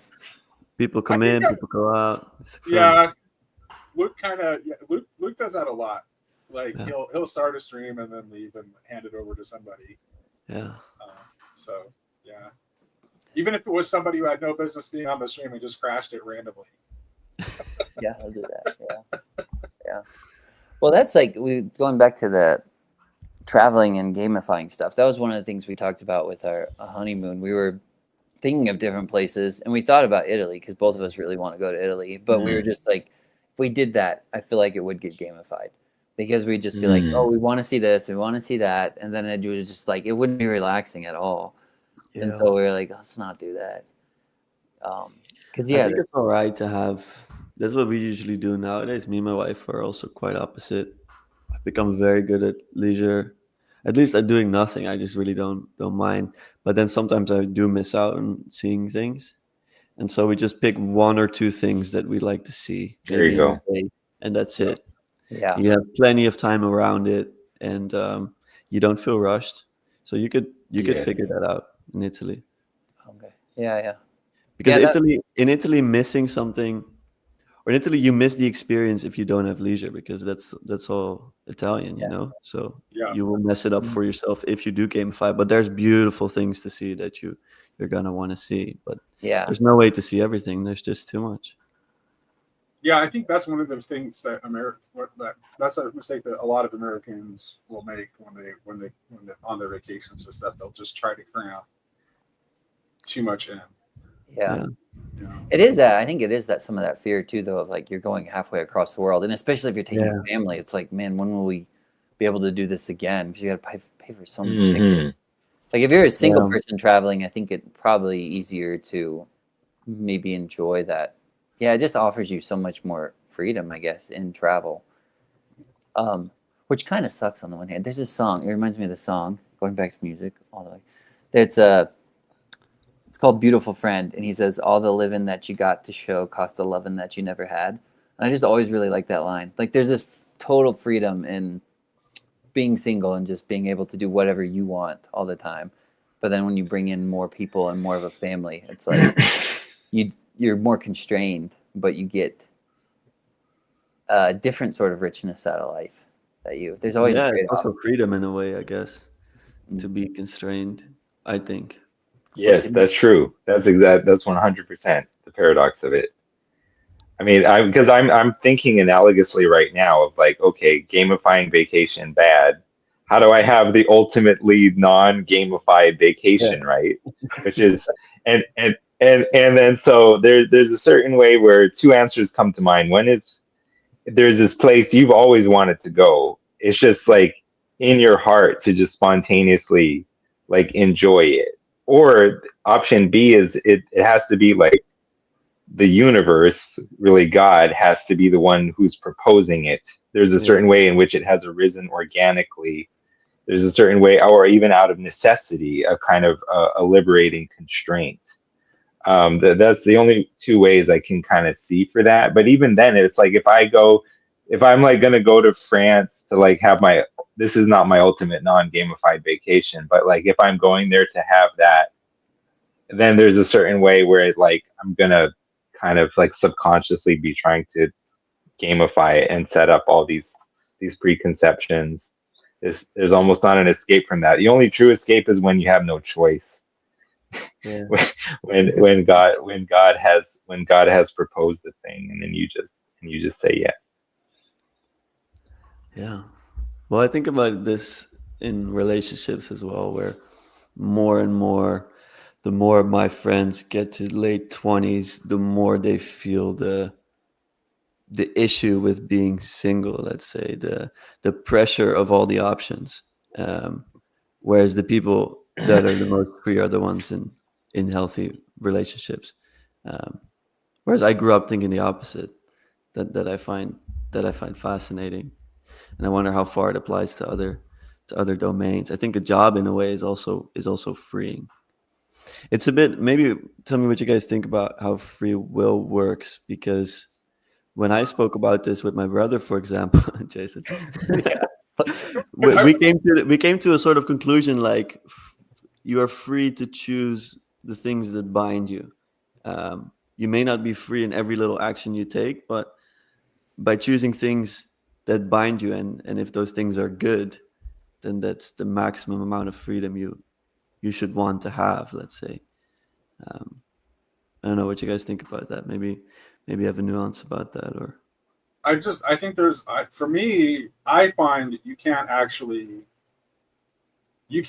begin to be who you really are until you are in a healthy relationship.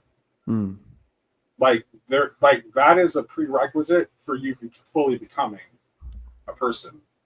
And that on your own, you're not really free, because you are bound to continue seeking that until you find it, and then you are able to enter the next phase in your formation and your becoming. Once you've found that and you're in that stable relationship. So it's kind of like you're actually, I think as a single person, you're incredibly less free, because the only thing you can do is to seek out the entrance into that relationship that you don't have. And there's like anything else that you're doing is kind of like has to be secondary to that. Yeah, I think it has to do with the idea of identity, and that you can't fully, self-identify. You can't decide your identity. You need someone to kind of do that with you. Yeah, that's really interesting, because you're saying you choose the things that bind you, which would be choosing your identity. Because you're drawing the circle around, like, I'm choosing this, I'm really defining this thing, I'm binding my identity in this way. But then when you do that in a relationship, it feels like you do that. I mean, I'm speaking very prematurely now. I've only been married for like 2 weeks, but like there was this moment where it's like, no, you just make decisions. By the way. Thank you. But it's like you just make decisions, and it's like that. Like Mark Parker says sometimes, like you choose that hill you die on. Then it's like, but then you are kind of going to die on it when you're in a relationship, and then that is kind of, you choose the things that bind you, and I guess you draw your circles, and that's kind of becoming what that seed or that arc or something, and then you're allowed to be, to actually give yourself in some sort of self-sacrifice. Because if you don't have a self, you can't really, I don't know, give it. Kel, I want to hear your thoughts about that. I'm curious if you have anything. Boy, because I mean, Luke was talking about Calvinism last night, but like the Calvinism that he understands it, which is understanding the kind of the massive and inescapable role of divine sovereignty, but also the way that it works different from just kind of like this unilateral, efficient, zero sum kind of causation, which it is presented as in certain explicit or systematic understandings of Calvinism. And you know, I was thinking about that. Like George MacDonald it's the relationship between freedom and constraint, and yeah, human agency, and then divine sovereignty. And I really critically always find the way to make sense of the paradox. Not that it can ever be fully resolved, but the way to make the most sense is to situate is like to understand that the sovereignty is in retrospect, or the determinacy is in retrospect, and the freedom is always now. And the weird thing about now is the way that it's always now, and then it also keeps becoming the past, or keeps and so but like George MacDonald said, he had a story in which a raven tells his protagonist that he must remember this all important piece of advice, lest and when if he remembers it, then some evil that is not good for him will not follow. But if he forgets it, then some evil that is good for him will follow. So there's a certain way that it's definitely a mystery. I always think of this, that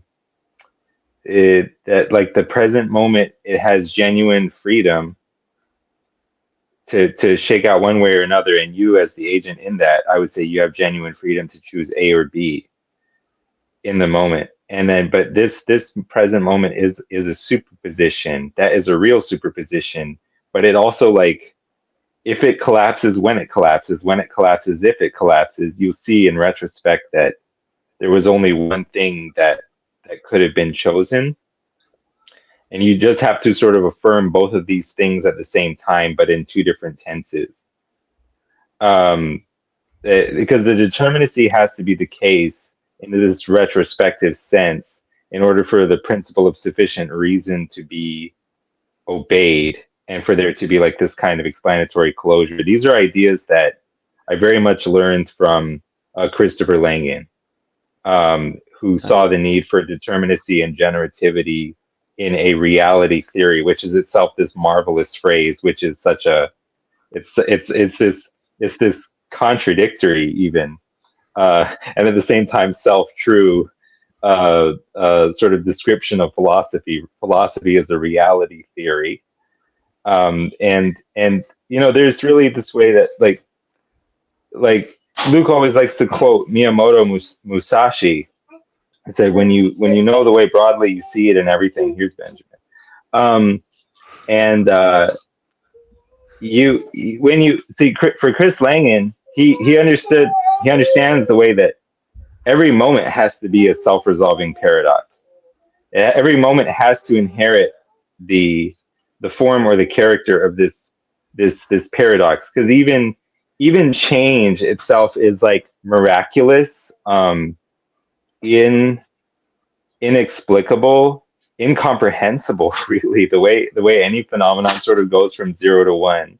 And then you can see it in like all kinds of paradoxes, like Zeno's paradox of motion. Of course, Achilles is faster than the tortoise, so he must pass the tortoise in a race, even if the tortoise is given a head start.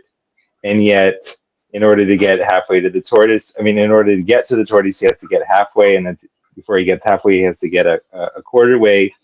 And because distance is infinitely subdivisible, conceptually, it seems like the time it takes is infinite, and then he can't pass the tortoise, which of course is not true. But there's a certain way that the way that things move from 0 to 1 is actually not continuous, but somehow somewhere discrete.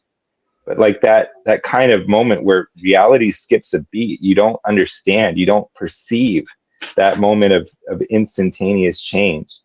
You don't have this time out of time in which to measure these kind of breaths between moments. It's impossible to talk about. But I think that the relationship between agency and determinism, even a kind of divine or theistic determinism, is all bound up in that. You can't step out of the flow in order to give an account of the flow. Mm. That's very true. I think I like the way that you tied the freedom to the now, because they're both elusive, right? They're both conceptually elusive. The now is elusive. We have an idea of it, but it's almost impossible to capture the now, the absolute moment. And freedom is very much like that too. And I think and there's a way in which we kind of have this most of us have this intuition that having that when we come into contact with a genuine sense of presence, when we have these moments of actually being in the now, these rare glimpses, that we somehow know that this has the character of eternity. And so I think that eternity, freedom, and the now are all, like, it's not accidental that those things have similarities and resonances. So. Yeah, there's this super interesting way in which I do feel that the deterministic or retrospective or explanatory or law-like dimension of reality is somehow subordinate. It is somehow, if I can say this, it's like it's somehow in the nature of female with respect to male. It's somehow in the nature of space as against time, or it's in the nature of, it's like state as against syntax, like Chris Langan always puts it.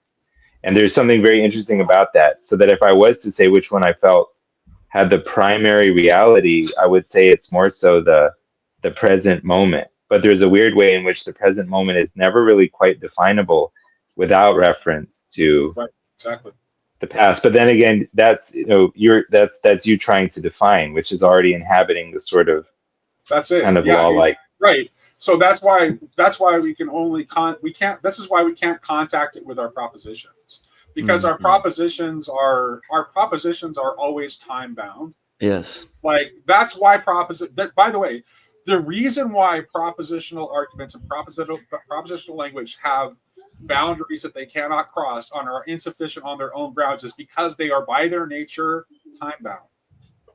They can't. They're inherently temporal. And that's why, but participation is not. There's like, when you're in the mode of participation, you're in a flow state. You are in a way, like, experientially, you are outside of the procession of linear time, and you're just in the flow itself.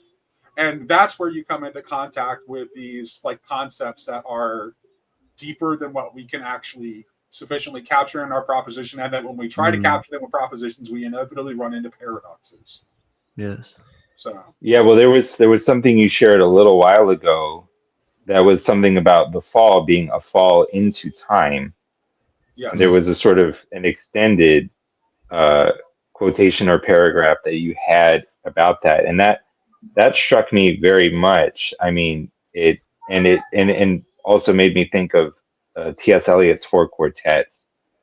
But that is something that I truly have no conceptual vocabulary for. Right. Yeah. Let alone a vocabulary. The larger thought that was about. So that came about. I was listening to Jordan Daniel Wood have a discussion with, who was he talking to? I think he was talking to. It was with Derek Holzer on The Plunge. Not the first talk that they had on Lilith, the second talk that they had, and Jordan was talking about the conquest of death by death.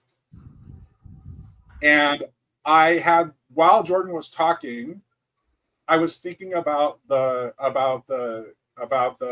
riddle from The Hobbit, the time riddle from The Hobbit. And I was thinking about the way in which time and destruction are linked. So to me, so what I proposed, and I actually wrote it, and originally what I wrote was a comment to Jordan Daniel Wood, which he did agree with. But what I was saying was that as he was having that conversation, it dawned on me that the conquest of death, that Christ's conquest of death by death is also the overcoming of time. So that time is also conquered, because time is actually another face of death. So I there is Follow no Ashmi Lokashaya Crit. I yeah, am right. become time, the destroyer of Exactly. worlds. And, yeah, I shared that. I shared your comment with Jordan, by the way, Cal, and Cal absolutely agrees with your translation from the Hindu text there and thinks you're entirely right. So he agreed with my initial comment, and then he agreed with your comment on my comment. So yeah. Do you want to actually share your insight from the Hindu sacred texts on that? I don't have any great insight on that. I just know that when Robert Oppenheimer saw the first nuclear detonation at Los Alamos, he felt compelled to quote the Bhagavad Gita, which was something that he read in Sanskrit. And I don't read in the actual Devanagari script Sanskrit, but we always had interlinears and transliterations growing up. And so he said, I am become death, the destroyer of worlds. But I happen to know that what it actually says in Sanskrit is Kalo Asmi Loka Shaya Krit. So Kalo is time, Kala, nowadays Tala, time. Asmi, I am. Loka is world, and Kshaya is Kshaya Krit. Yeah, I know it's one of those is going to be destroyer or something like that. And so it's not what it says growing up, but of course there is that way that time is a face of death. Time is the destroyer. And yeah, no, I mean, but like I said, I don't really have the. I almost wish you. Anselm's pushing back really hard here, saying that time is from creation. Creation is not fall, and then fall happened after creation. I just don't. I don't think you have warrant. I don't think you have any warrant from any scripture to say any of that. Like, I really don't. Well, I don't think that. Almost like that may be true, so to speak, in time. I read Genesis and come away with exactly the opposite conclusion he's from the same text. To be, if I'm trying to be charitable, I would think he's probably quoting the one where God creates the planets, and he says there for at least the English translation is times and seasons and days and years or something like that. What would that? So good. Well, what would that imply, though? Because even when you're talking about time being the destroyer of worlds, my thought was going to the Greek Kronos, swallowing up the planets, the other gods that correspond to planets. And those planets listed in Genesis are given for time, seasons, and days and years, or something like that. So I don't really know what to do with that, but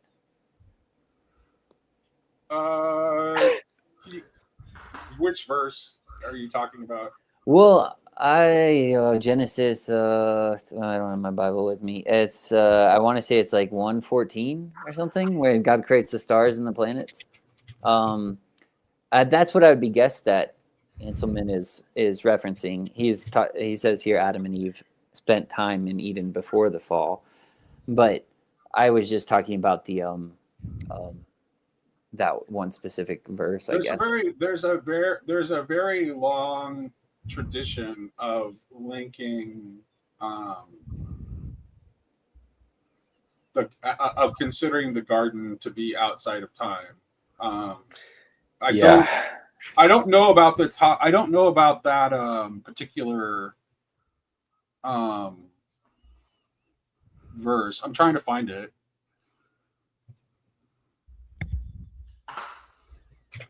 Yeah, I almost, let me get my little Hebrew Bible over here just a second. Because obviously context is going to be very important.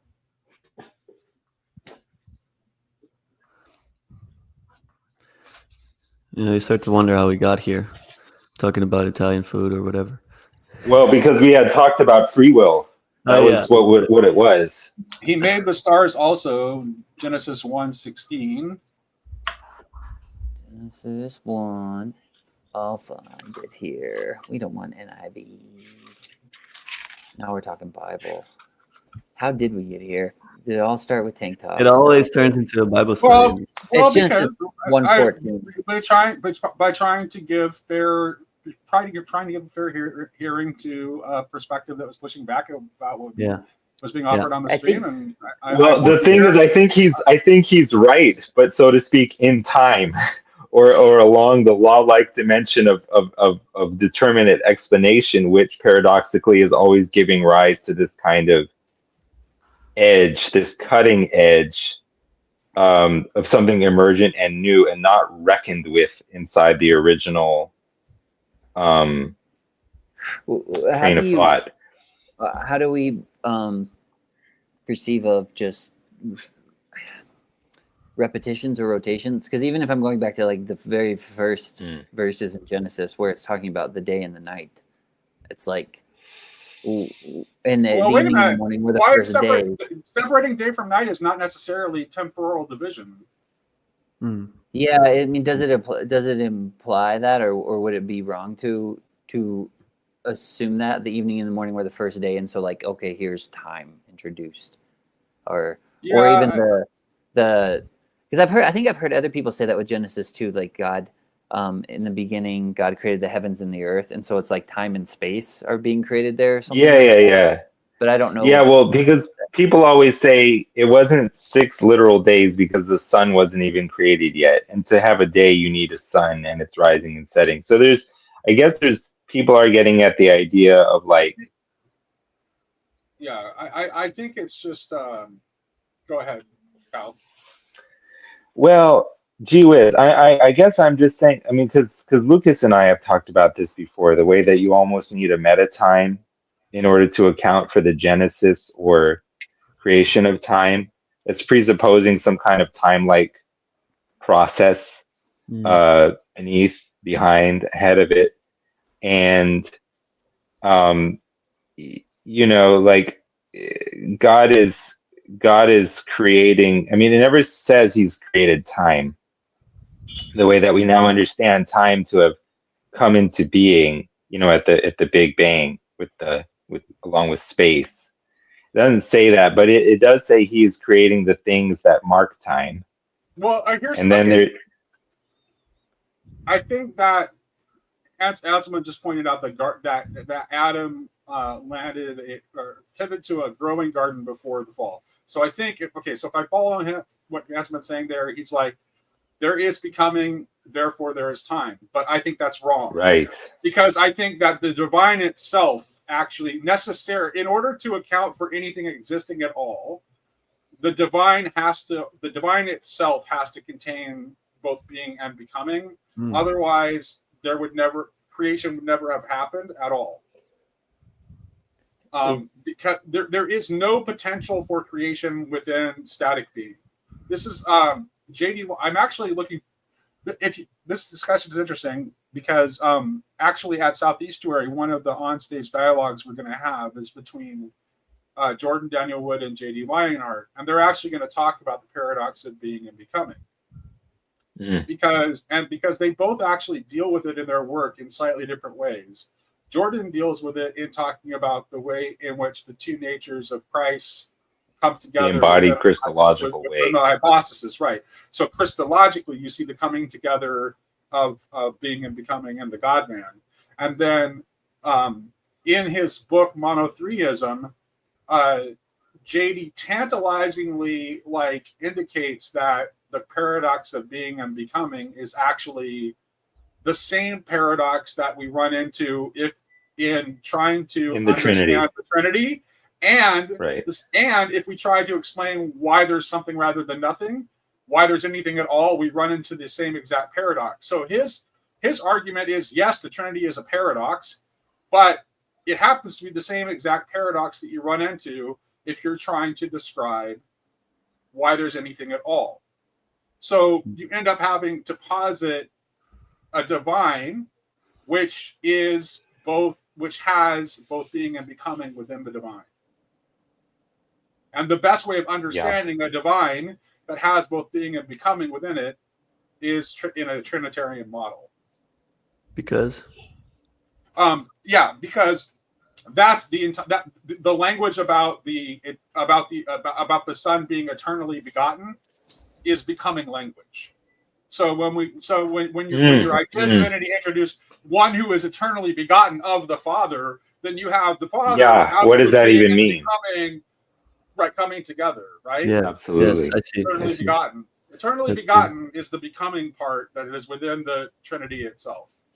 Yeah. And so the Trinity and the idea that there's something rather than nothing lead to the same paradox. So I think it's like, so you can have, so I think Anselman is right in saying, hey, there was becoming before the fall. I agree. So what I'm saying is that there is that when we are outside of the fall, when we are in union with God, becoming is still part of our reality.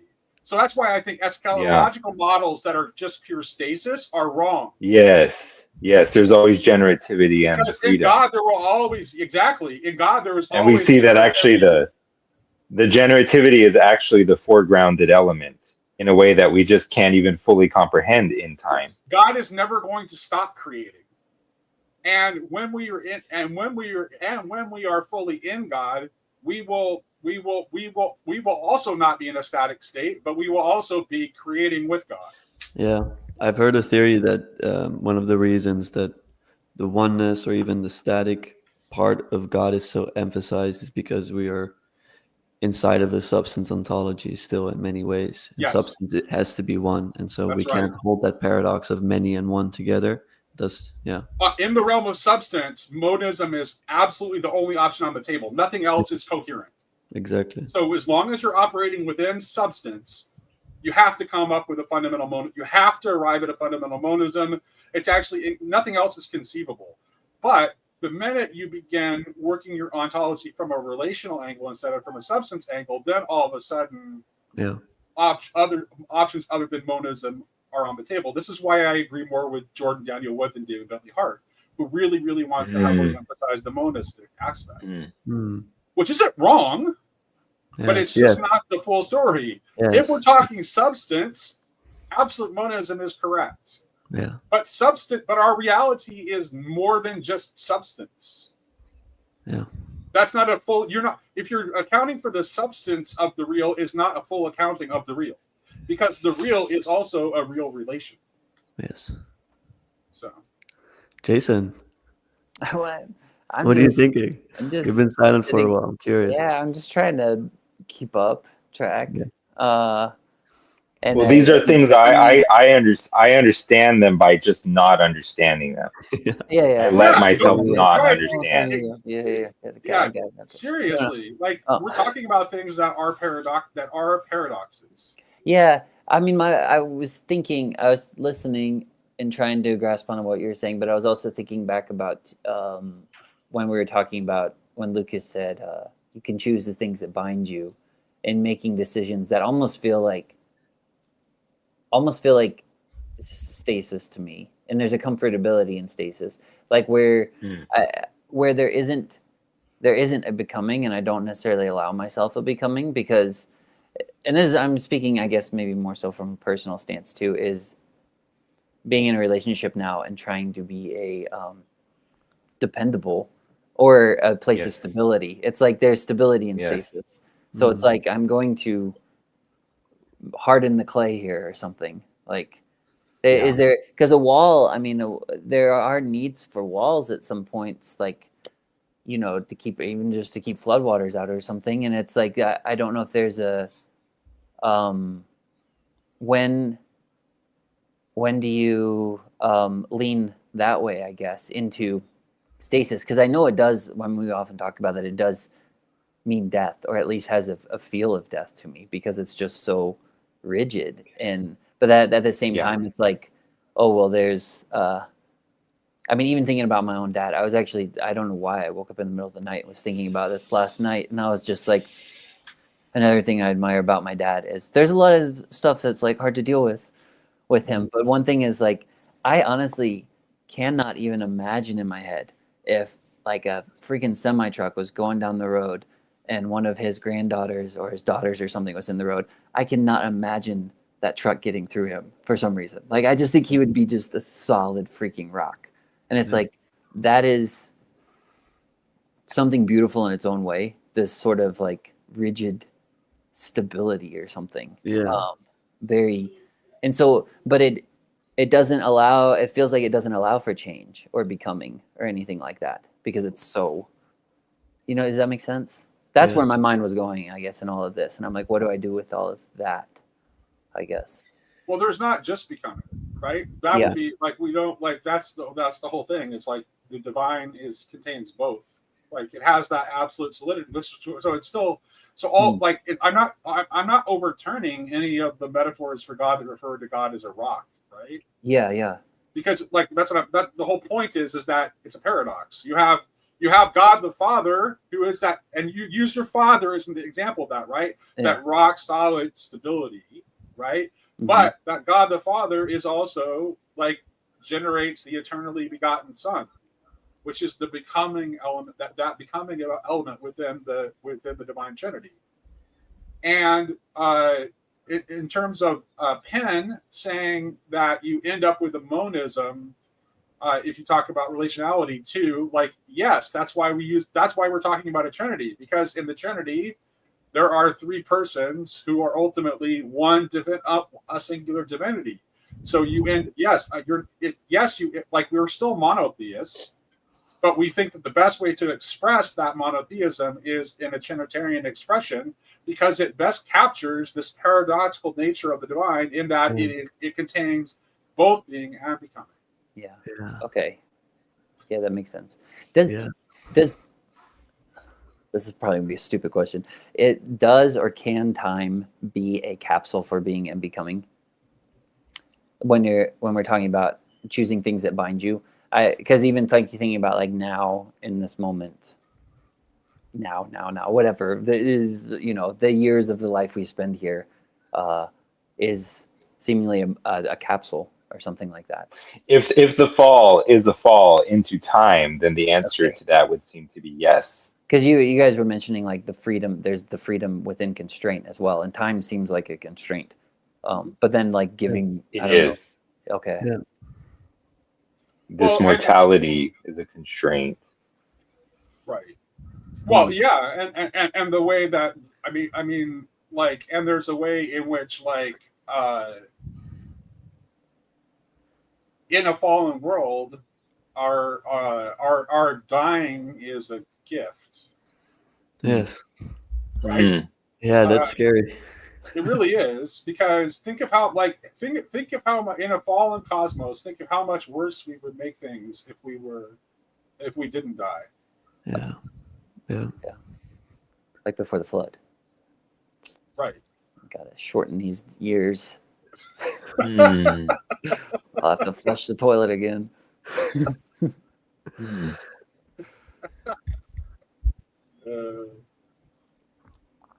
Yeah. All right. Well, I didn't mean to crash your stream and come in and take over. This was great. No, it's not a crash. It's great. This is better. We were just talking. This was really good. I just saw Luke was streaming, and it's like I didn't get a chance to talk to him much at Midwestbury. Yeah, we were trying to elevate the conversation. It was down here. We needed to take it up a notch. So We're very happy you're here, Nate.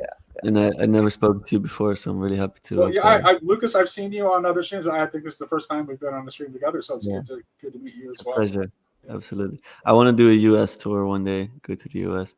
I think I'll just come when there's another estuary conference or whatever. Well, we've got an opportunity coming up in October. October is too soon, but I think maybe next year, 2 years somewhere, that would be ideal, and I can meet a lot of you guys. That would be a dream of mine. I think Paul's planning something for Sacramento next February. Wonderful. We can make that one. Okay, go have a look. Yeah, like Luke said, this stream started with Speedos and tank tops. So I think Cal, do you have anything you want to add? I can still I can see the wheels still turning in that big old brain. Yeah.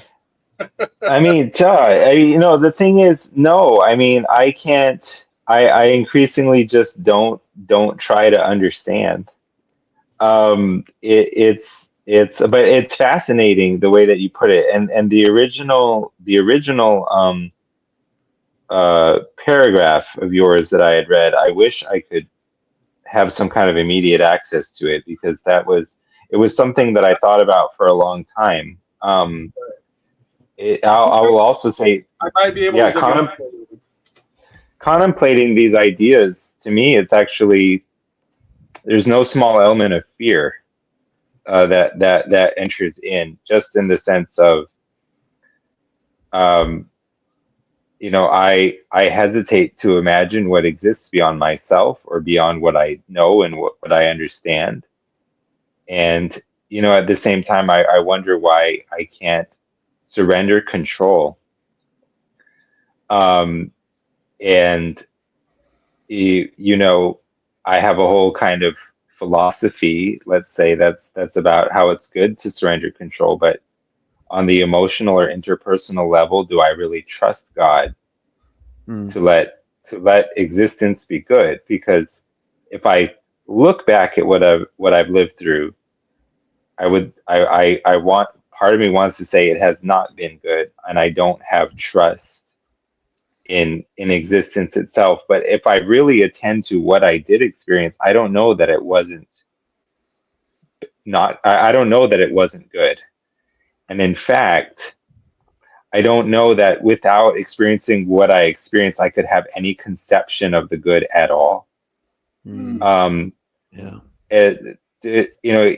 Even if I feel what I've experienced is like failing to is deficient and failing to measure up to some kind of conception of goodness, I don't know that I could have that for me, that conception of goodness can exist without reference to the real reality that I experienced. And I'm just in this. I'm not even say resolving the tensions, but letting the tensions be resolved in me. Right. And it's just it's a surrendering, surrendering. But I don't even find it in myself consciously to surrender. Some Christ in me is what is able to either allow me to surrender or just to let reality continue without any conscious affirmation or willing myself into being on my part, which is somehow in my ego what I feel like I need to do. I need to continually will myself into being, otherwise I won't exist. And I keep existing without needing to ontologically depend on myself and my own act of like self-affirmation or something like that. That's great. And it's wild, but it also feels like clinical depression. And so y'all just pray for me, because I'm in this, but I'm crucified with Christ. Nevertheless, I live. Yet it is no longer I who live, but Christ who lives in me. The life that I now live, I live by the faith of the Son of God, who loved me and gave Himself for me. What's that from? That's like Galatians 2. I'm just kidding. So I found if you wanted me to share it, I found the original paragraph. Oh yeah, do so. Because I texted it to Jordan Daniel Wood, so I found it in my history there. Okay, so this is from May 27th. Listening to you with gospel simplicity now, a pleasant surprise. I've always liked him. He seems to be very earnest and thoughtful. I left this comment on part of your latest conversation with Derek Holzer. Gollum's riddle about time in The Hobbit suddenly sprang to mind, and this is what came out of it. The question I began to ask was what Jordan would say God in time in light of the incarnation does. Does God in the incarnation become subject to time? This is what process theology seems to hold, or at least Christian versions of it. But as I frame the question, it occurs to me that time and death are actually naming the same things. Time, like death, is the ultimate destroyer. And then I quote the riddle from The Hobbit. All things devour, birds, beasts, trees, flowers, gnaws iron, bites steel, grinds heartstones to meal, slays king, ruins town, and beats high mountain down. So then, to answer my own question, now reframed as I think it through, that the conquest of death by death is also the conquest of time, which, as Jordan points out, is the ultimate answer to Heidegger's thrownness. The fall is the fall. Yeah. The fall is the fall into time. Christ's conquest of death by death is also a conquest of time. And then I actually shared your little voice recording that you sent me with him. I said this ended up getting spread around a bit, and Cal, who you met, recorded this, and then I shared it. I said this should be helpful context when we get to talking about Thy Kingdom Come. And then this is what Jordan said. George said, "Yes, Cal is right. My Iswarian translation of the BG notes this exact ambiguity and actually lands on time instead of death. And here's my favorite poem on the theme, one I'm currently committing to memory." And he links he makes a Muir poem. He says, "I'm really looking forward to reading Thy Kingdom Come. I'm nearly finished with Rose's Morning Becomes the Law, and then I'm reading Tomper." And so that was the exchange. So I think what was in that quotation that maybe arrested me so much was the connection to Heidegger's thrownness. Not that I understand that very well, but the sense of the radical contingency of things that I am in my flesh always grappling with and trying to come to grips with and failing to. That is, the sense of all the different. Yeah. Heidegger links the fall to the fall into time in Being in Time. So I'm actually, the idea that the fall is linked to the fall into time, I'm actually stealing from Heidegger in the first place. Sure. So, but here's the thing is, so what Heidegger isn't able to see, probably because he didn't actually have, as grounded as he was in kind of Western theology, he had very little access to the theology of the East. It would be interesting to see what would have happened with Heidegger had he had access to it. I'm not sure.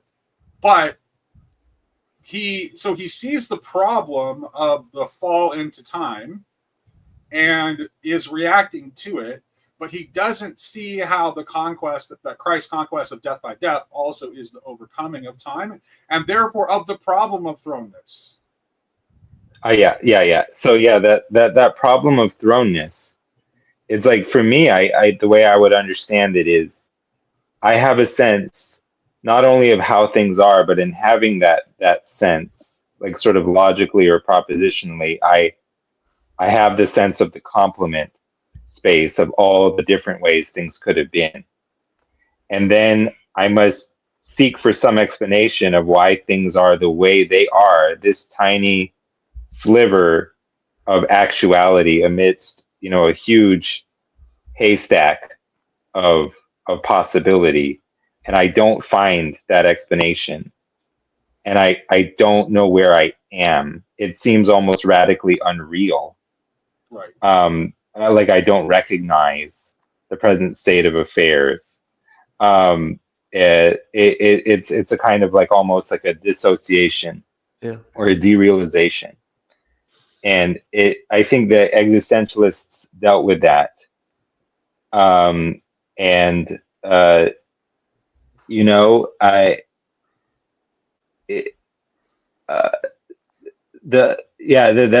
that sense of dislocation, and something is existentially out of joint, but it's going to be put right in the overcoming of death by death, and has been, and will be. And our boundedness in time is what blocks us from being able to see how that could be, because that's of right, our exactly. boundedness in linear time, we cannot understand how the way in which our beginning and our end are actually linked together.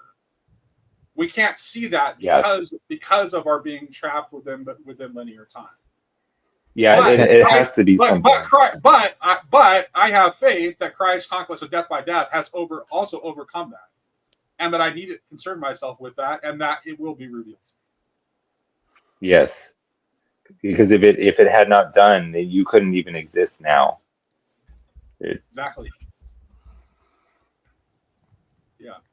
Lucas, what But do you again, got? these are not things I claim to understand. Well, I'm just glad to see you're back. I'm curious. I'm surprised you're even back. It's a blessing to have your presence here. What do you make of the Oh, last couple of minutes? Have you Yeah, you figured something out? jump back in.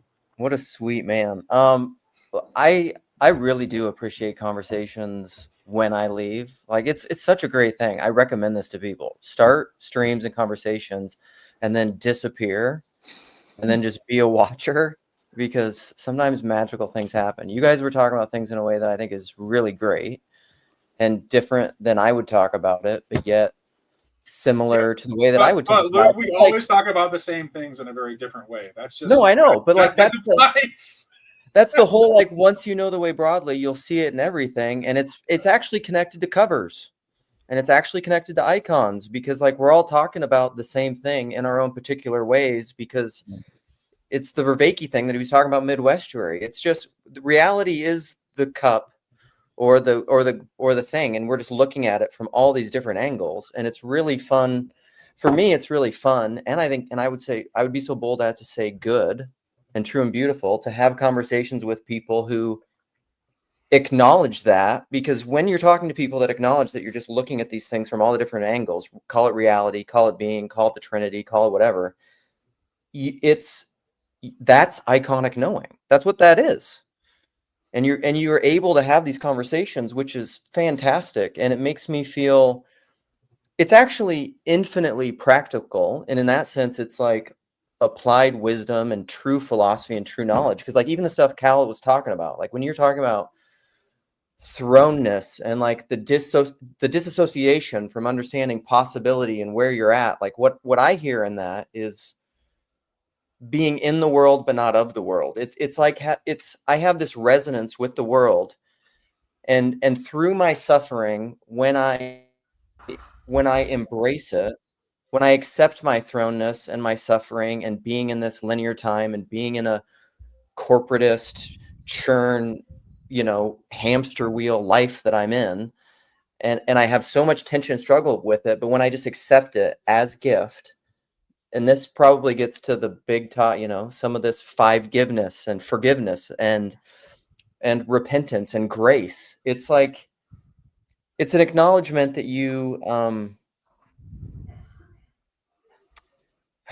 I'm trying to distill it all out and I can't. There's a peace that passes understanding, I think, when you accept the gift, which is your own suffering. And when you really see it as a gift, there's a kind of divine magic that happens where you're okay, as Peter Rollins would say, you're okay not being okay. Yeah. Or Yeah. you Yeah. have a slight momentary I want to push back just the tiniest little bit. Okay. Hey. Yeah. Well, let me mute myself. Sorry. And it's just about like the word suffering. Okay. Because like me, because I don't like, it depends on what you mean by suffering. Sure. Right? Okay. So it seems like what you're talking about when you're talking about suffering, when I hear you talking about suffering in the way that you just talked about suffering, you just seem to be talking about your experience as a being who is incomplete in a process of becoming, like the inevitable nature of being that sort of being. Mm-hmm. Like there's a process that's forming you, parts of which are completely, like most of which is completely beyond your control. But the one thing that you do have control over is your response to it, right? Yeah. You can receive, you can experience it thrownness, or you can receive it as a gift. Right? Yes, exactly. Right.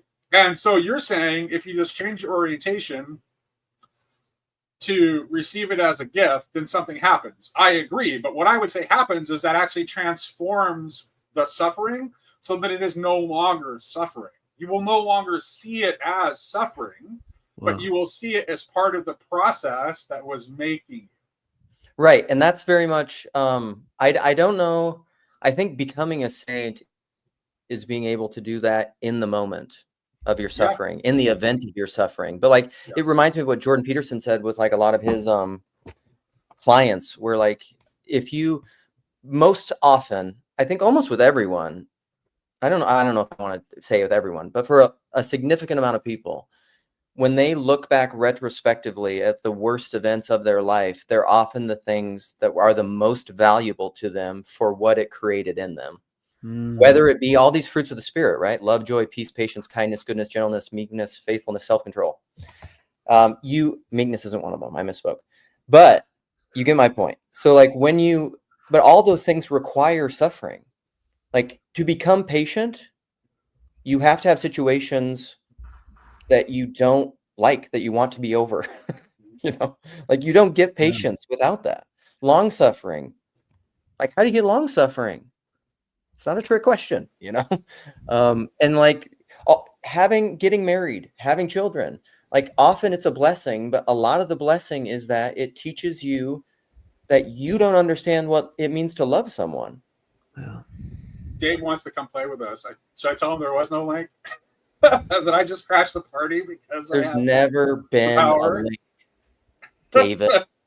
There was never a link for this one, Dave. It was actually Luke's stream that he started with Jason and Luke and Cal that I just crashed because it's my StreamYard account and I had the ability to enter the studio, so I just did. If David goes and puts on a tank and promises me that he's put on a tank top, I would consider letting There him you in. go. So if you indicate your willingness to put on a tank top, send me a picture of yourself in a tank top.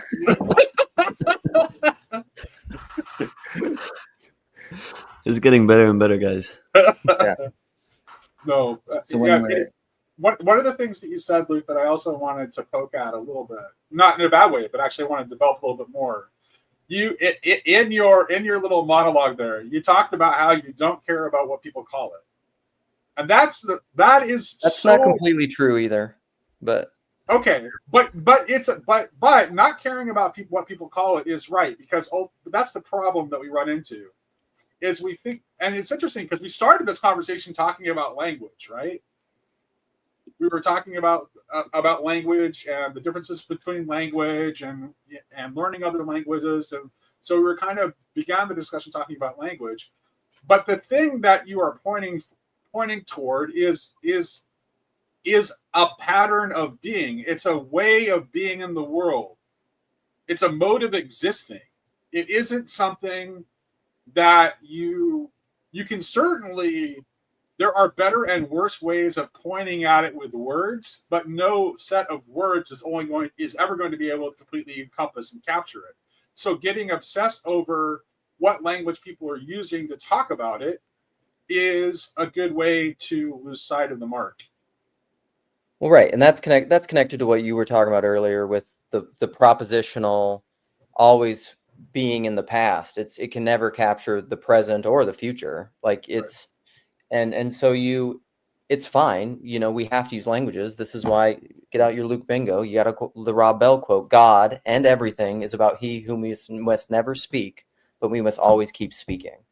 Right. And if you have an iconic relationship, like I've been going back and forth with Skankenstein about this in Confessions, and he tried to frame it in terms of like center and periphery and fringe. And so he's like, maybe icons are the center and confessions are the fringe. And I'm like, not if they're held to be like propositional limited things, because if you hold to your confessions iconically, they're fine. They cannot be idols. But if you don't hold to your confessions as icons, where they're always allowing for the becoming, they will become idolatrous, and we're going to be dealing with ideologues constantly. That's the problem. Manuel pushed back on you in a very interesting way in that recent stream, where I don't know if you totally got where he was coming from, but what he was trying to do was he was trying to give you a personalist mode of establishing boundaries by pointing toward the way in which this can be done well through persons. What would you say about that?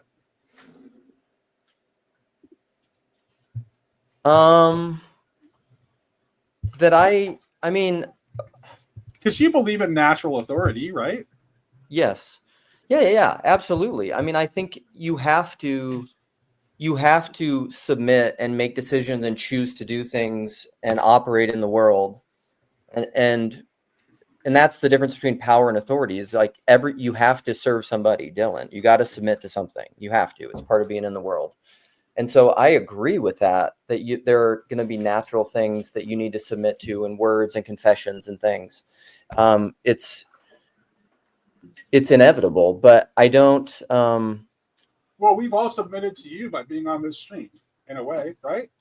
Right. We're all agreeing to be here on Luke's stream. This is Luke's stream on your channel. And we all are to some degree acknowledging your authority as a person we care to engage with and listen to.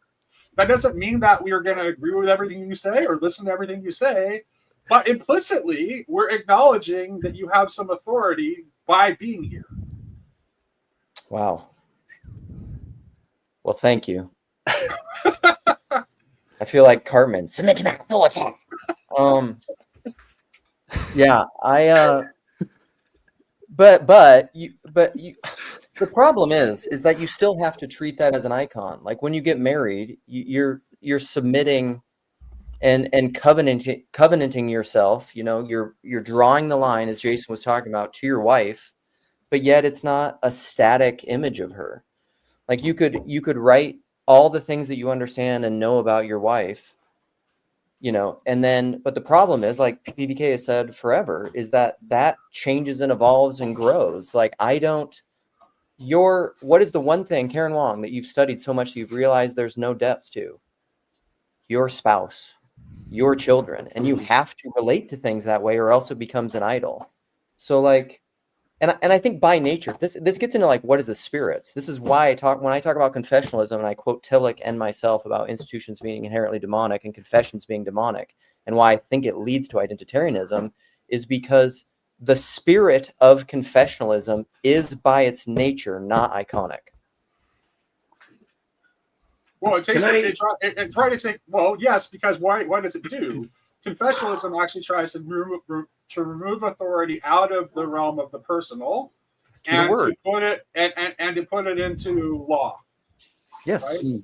Right? So you're no longer governed by the authority of spirit, which comes from persons and the interactions of persons, but you're governed governed by law, which is committed to writing, and everyone's governed by that. Only not really, because ultimately the actual real personal authority that exists will always override whatever the confessions say.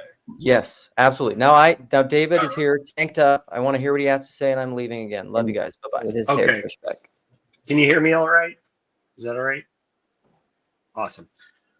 So I wanted to connect the notion of suffering and passion.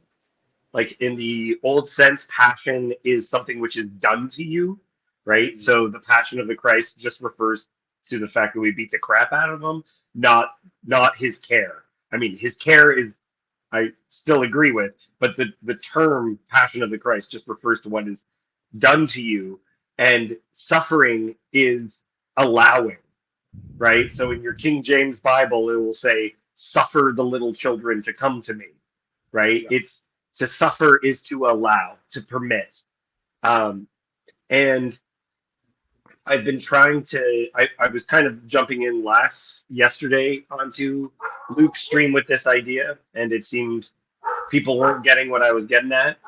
But if God creates by laying down a bit of himself, if that's necessary, like in the Jewish idea that like God in his infinitude is unable to create the world, so he has to lay down, the lamb must be sacrificed before the foundations of the world in order for the world to even come into existence, then Dave, suffering... just really quick, that's another way of like dealing with the paradox of being and becoming, because right. Like that's precisely why God has to withdraw, so that there might be a space for becoming. But the moment you create another being, the moment you create anything that operates separate from you, that is suffering, because you're permitting the thing. It's like it is to suffer, to allow Right. So anything you're to exist actually besides you're yourself. actually the way you're talking about suffering here, looking at the etymology of suffering in permission, you're kind of linking it to God's let it be. Yes. Well, and it's not just that. It's making it always, because I was really linking with what you were saying about the notion that it's always, like God is always generative, Yes. and so what this means is that he's also always suffering. The notion that the fall causes suffering, I think, is incorrect. He must suffer in order to create the world, and he suffers with us even beforehand. And I think there's a version of that which is a unprofitable suffering that we might call death, right? But that you could suffer even before that. You could have these things without it being bad, and that is deeply redemptive. Could be deeply redemptive to us because we assume that it's always bad, that suffering is bad, and I didn't know how to talk about it yesterday. To just say, yeah, I know this sucks for you, but actually suffering is not bad, right? Like, it's right. No, that's good. That's good. That's good. Does that make sense, or does this just No, sound it makes total sense. Maybe a curveball here. Does time suffer? Because if it's time, I'm time, the destroyer of worlds. If that's the quote, would that imply that time does not suffer? Well, I was wondering about it. In the garden, they have access to the tree of life, so it could be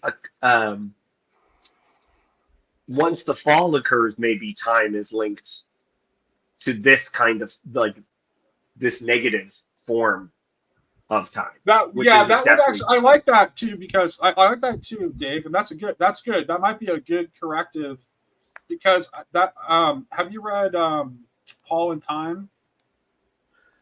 No, I have not, but there's literature where people say that it doesn't actually say that they're immortal in the garden, and that actually their immortality is hinged on them constantly partaking of the tree of life. And so within that mentality, resurrection is even pre-fall. Well, actually, what I was thinking of, the reason I asked you to read Paul and Time is because there's an Anglican theologian who wrote a book called Paul and Time. I read the book, and now the author's name is escaping me.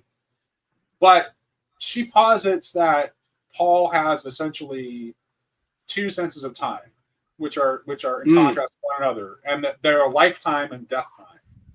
Yes. So that I think when I'm talking about the fall being a fall into time, I'm talking about death time. And that's right. that time, that kind of time, the death time, is linked to death. Like obviously, that's why it's death time, right? But that there is another time that is lifetime with that, and that is what we're being called into in Christ.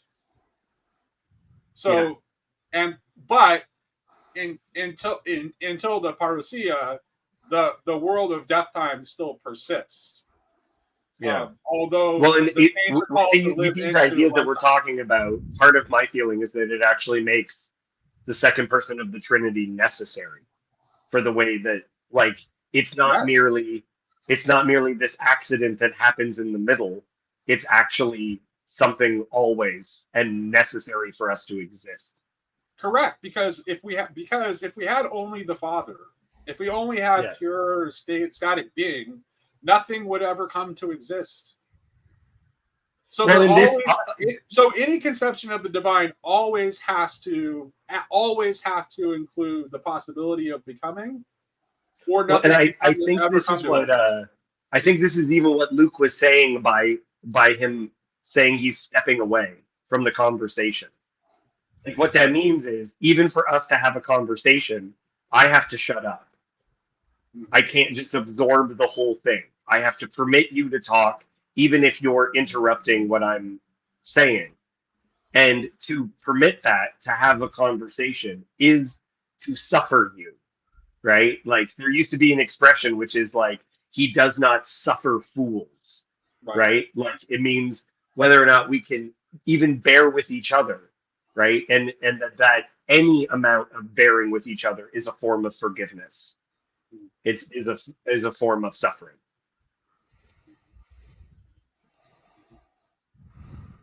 No, it's good. All right, me and Jason have to head off, both of us, right? You as well, Yeah. Jason. Yeah, I was just leaving a comment. But please and keep it that- rolling. I'm gonna try to keep listening in the background because I like what you have to say. David, it's nice to meet you. I've never spoken to you before, but I've been liking your thoughts thus far. I would love to see it keep going on. Nate, Lucas, I'd like to talk to you at some point. I've recreated one of Emily Verduin Mud Huts things, and I've seen your interview with her. It is very good. cool. Yeah, I'd love to see it. Let's talk. That's good. Yeah. Also, Yeah, it'd be good. Nate Okay. or Luke, whoever, if he hears this, I didn't know if you could later share the link with Lucas. Lucas actually orchestrated this whole thing and set it up, even though Luke started the stream. So in case you wanted to download it later, would be cool. Thanks, Jason. You're All right. welcome. But yeah, I gotta go do yard work, so All right. I'm out of here. Bye. See you Sorry, guys. Good luck. I'll be listening. Yeah, I'll see you guys. I mean, I'm down to hang around. Hang around, Cal, please. Hang around. Yeah, because I have to walk the dog, but I know David just got in, and David is someone I've sort of watched for a long time. I'm very interested in Cal, do you pick up your dog's poop or do you just run away real fast? I mean, There's a third option. Normally, I'm the former, but when I discover that we don't have any bags, then I'm the latter. Okay, you enjoy. I'll be listening. See you. Of course. You, me, and Cal. What you got? I got to take the dog out, but I know that. Yeah, let me just listen to you guys. I'm gonna be on, but listening. All right. I can't be on for too much longer. But Nate, one of my great regrets is that I didn't get to talk to you more at Midwestuary. And I didn't realize that your wife was your wife when she introduced herself to me. Okay. Because I've only seen her on like a couple of streams. So she introduced herself, I introduced myself, but she didn't say, "Oh, and I'm Nate's husband."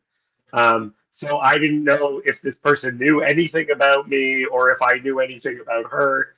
And so I didn't get a real chance to talk to her either. Yeah, my wife's super friendly, so. Yes, she was. Yeah. My wife had a wonderful time at Midwestuary, and I've been talking for a real long time about how wholesome the whole thing was. It was just felt really, really wholesome. So my wife has been on the periphery for a long time. I mean, obviously, I'm very involved. Very, very involved. And she's gone to. This isn't the first time I've taken her to a conference with me. She did go to Chino with me, and then she obviously was a part of Northwestuary by default, right? So this is her third conference. Nice. And she's going to be coming with me to North Carolina in October for Southeastuary as well. And but this time it's like she's in a place now where she feels like a part of it too. Oh, that's good. Right. So this is no longer just this thing her husband does. She feels very much connected and a part of it now too. And she's actually talked. We've been discussing it, and she's actually exploring the possibility of opening up a second Olympia estuary group in a different space that might be able to draw from a different demographic, different set of people. That's good. So that's very good. She's very much has a sense of like of she's in it now. after Chicago. That's good. Yeah. So. Yeah, we had such a good time. I did not know exactly how it was going to go, and it went very well. What was your favorite part of Chicago? Her or mine? No, yours. What was it? Or your wife's, either one. I mean, I was so excited to see people in the flesh. I'm a hugger as well, so attacking people with hugs was quite a privilege. Yeah, and there was an energy to conversations that was very different than online stuff. Um, How would you yeah, describe and that difference? there was a couple of times where when we first showed up, there was a smattering of people. Like I came early to the barbecue, and as we were there, there's just people that my wife like immediately connects with, and it's unpredictable to me. Like we'll be around a couple of people, and she'll be having all right conversations, and then there were certain people that she just really was just like, I understand this person. And that was also great because they were my friends independently. And Mm, then I wasn't trying to facilitate that. I'd like step away for a second and like um she just like loved talking to Trey and loved talking to Skankenstein, Matt. Um and that's just like a real delight, like to be able to share something with someone where you see the greatness of someone and then someone else does too. It's like the opposite of if someone introduces you and they're just like, "This is the funniest person I know," and then you're like, "This person's not that funny. I don't know what you're talking about," right? It's really great when someone else sees it in someone. yeah, Yeah. yeah. So you immediately went to like that. I in my experience too, like those are always the most memorable parts of conferences do not happen in any of the planned conference activities. Well, it's interesting too because I've been for some of the previous conferences, I knew that the lectures were going up or the speeches were going up, and so I was just like, yeah, it's whatever. Like I'll watch them, you know.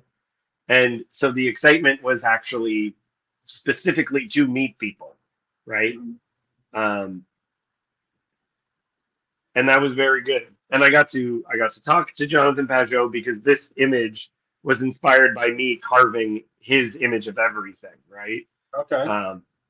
Because his in his like he has several circles that when I carved it, I made it into levels on. I'm sure I've shown it to you, but there's my version. Okay. If you get close, you can see that it's like different levels for these Okay. circles that are like in his just circles.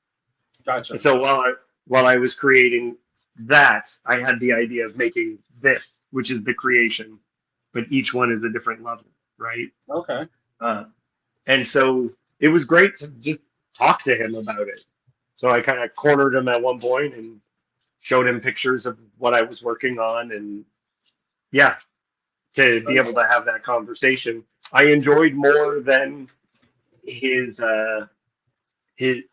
what he had to say, which I think was a great um, encapsulation of what he's been working on for the last 8 years. Yeah, it's interesting. I what's your sense of that? Because his introduction, he said he kind of set himself up to be perceived as not having done much because he kind of like in introducing what he was going to say by saying that I'm going to go to the edges of what I've been trying to talk about. I think that like he put expectations like really high, and then I think he succeeded, but I think the general perception of most people I talk to is I don't think most people were able to see where he was going beyond what he's done before. And I want to hear whether you think he succeeded in going beyond where he's gone before, and specifically where you would point to.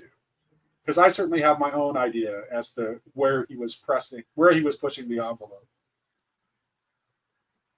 I think that so I saw it twice as it happened because I saw it through my own eyes and through my wife's. Okay. And my wife has never listened to him before. Okay. So I certainly felt that it was a building and a moving, but I also felt that it was actually an excellent introduction to him. And it was my wife understands a lot of like she understands a great chain of being, if you know what that is. She understands the great chain of being and has like studied Shakespeare extensively, which those plays are all about, like have the great chain of being so integral to it. So she was really able to follow what he was saying, I think, partially because of that. But also I think that there was great clarity in what he was saying. But there was also it was probably the best balance of thinky talky and illustration, where it seemed to come together and make a ton of sense. And there was, I don't know, he just seemed comfortable. He was making it sound like he didn't fully have himself planned out also. And I think that that's almost impossible, because it seemed, I don't know, it just, maybe it was just being there, but it seemed like the planets aligned. Okay. So where do you think he was, where specifically in that presentation do you think he was pushing himself compared to what he's done in the past? What would you point at? I don't know. I think it might be that he actually, it seemed much more systematic. That it was actually much more concrete than he normally is. Okay, I'm gonna have to go back. I might have to go back and listen to it again. But I will say that I had this impression that he was very subtly pushing back at the idea of creation ex nihilo in a way pushing back at the idea of what? Creation ex nihilo in a way that was somewhat radical, and that's why he felt like he was on the edge. And he never said it like explicitly in a doctrinal or propositional kind of way, but there are implications from certain things he said that would draw someone who knows a lot of theology to realize that he's subtly pushing back against the doctrine of creation ex nihilo in a way that to me was very reminiscent of George MacDonald. Yeah. Because George MacDonald has that line in Lilith, yes, we are created from nothing but God's glory. Right? Yeah. So I understand exactly what you're connecting with. Yeah, and so that's where I saw he was like, that was the part that I think, that's where I think he saw himself as pushing the boundaries, because he is on the edge of what's acceptable to articulate in theology. Right. But it's interesting because a lot of people are now even noting a lot of that stuff because of Tohu Vabohu. Mm-hmm. Yes. Yeah. Right. In the beginning, when God went to create the heavens and the earth was void and formless. Wait, what? Yeah. Right. Exactly. It already was before he started creating? Right. What are we talking about? Right. Yeah. Yeah. But see, you're the kind of person who's like you're like, I mean, you're an Orthodox Christian, but you have an openness in your approach to speculative theology that not everyone has. So not everyone is going to react to something that is on the boundaries of of theology. Yeah, that's why I think he also he did, and also I think to his credit, I think he did a masterful job in giving a discussion that was both for people who have listened to him carefully and have enough background knowledge to see where he actually was, in fact, delivering on his promise to push at the edges of what he can articulate. Yeah, that's interesting. Well, and I actually think, from my perception, he actually did accomplish that, but at the same time, he was able to give a talk that was someone who never heard him before was still able to connect and understand. So that's. I think I'm going to want to revisit it as well, because that would make what you were saying right now about pushing against creation ex nihilo. That also explains why he really, really emphasizes that chaos is good. Yes. Chaos is not the same thing as evil. And the positivities of that other aspect would be very important if those things exist before. Yeah. And why he emphasized its nature in God itself.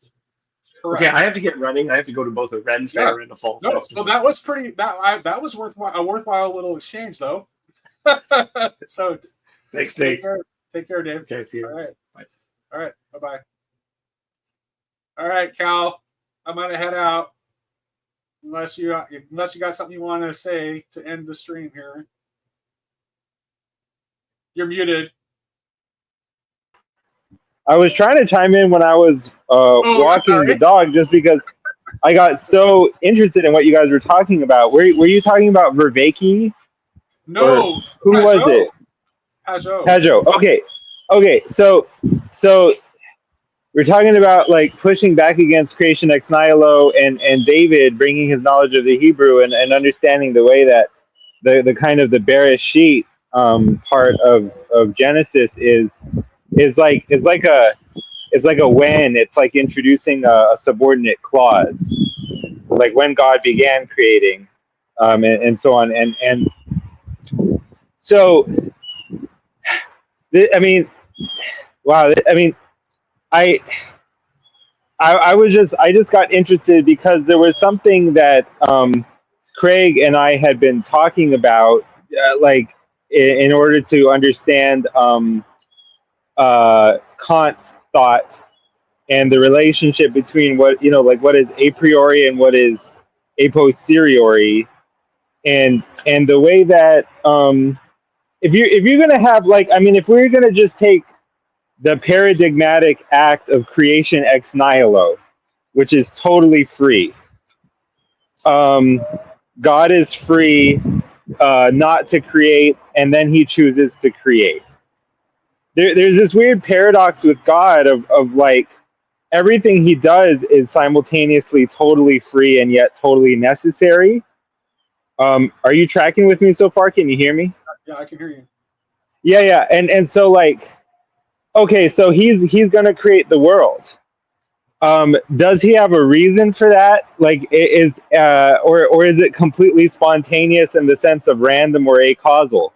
Well, it's like he has a reason. But what's the reason for the reason?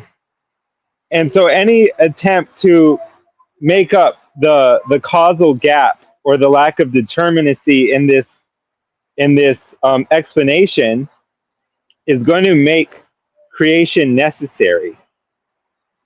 And there was a certain way in discussing Kant with my friend Craig that it seemed to me for a moment that I could not really find the principled way of saying something was a posteriori or contingent, without ultimately presupposing like this kind of a priori element of necessitation in it. And so then there's going to be the way that the Christian equivalent to this is the eternal generation of the Son, and the way in which, incarnation is, or rather creation, which is incarnation, for Maximus, at least according to Dr. Wood. There's going to be a way in which the creation is sort of like already but not yet. It is created, but when it's genuinely new, but it's also seen in retrospect to have been necessary and in that sense eternal. So things are always becoming eternal, and it is a little bit like predestination in the sense of like you walk through the door and it says on the lintel entering the door it says whosoever will may come, but when you pass through it and you turn around and look at the lintel from behind, it says predestined from all eternity. So it's a weird kind of, perhaps it's the time like the meta time, or the time like grammar of creation, but that it because it straddles both time and eternity. There's no non-contradictory way to express it in a static way, but dynamically it can unfold and be a sort of like what Langen called the self-resolving paradox. But yeah, no, those are just some thoughts that came into my head when you guys were talking about that. But again, I missed the chance to talk to David because he brings his knowledge of Hebrew to topics in a way that is very and of Judaism in a way that I think can be very enlightening. Yeah. Because I think he also retains the the sense of Christ as Messiah. So I think that we who have that sense very often don't have a sufficient understanding of Hebrew and of Judaism. You know, post Jesus Judaism.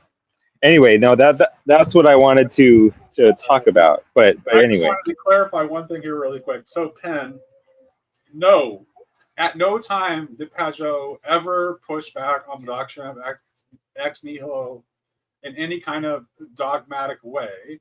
What I'm saying is that there are corollaries that follow from things that he said in his talk that would lead one to question the doctrine of creation ex nihilo. So I don't want to make it seem as if Pajot was directly questioning creation ex nihilo, because he was not. All right. Looks like Cal has had his final words and has gone back to walking the dog. So I'm going to go ahead and end the stream, y'all. Have a great day. Bye-bye.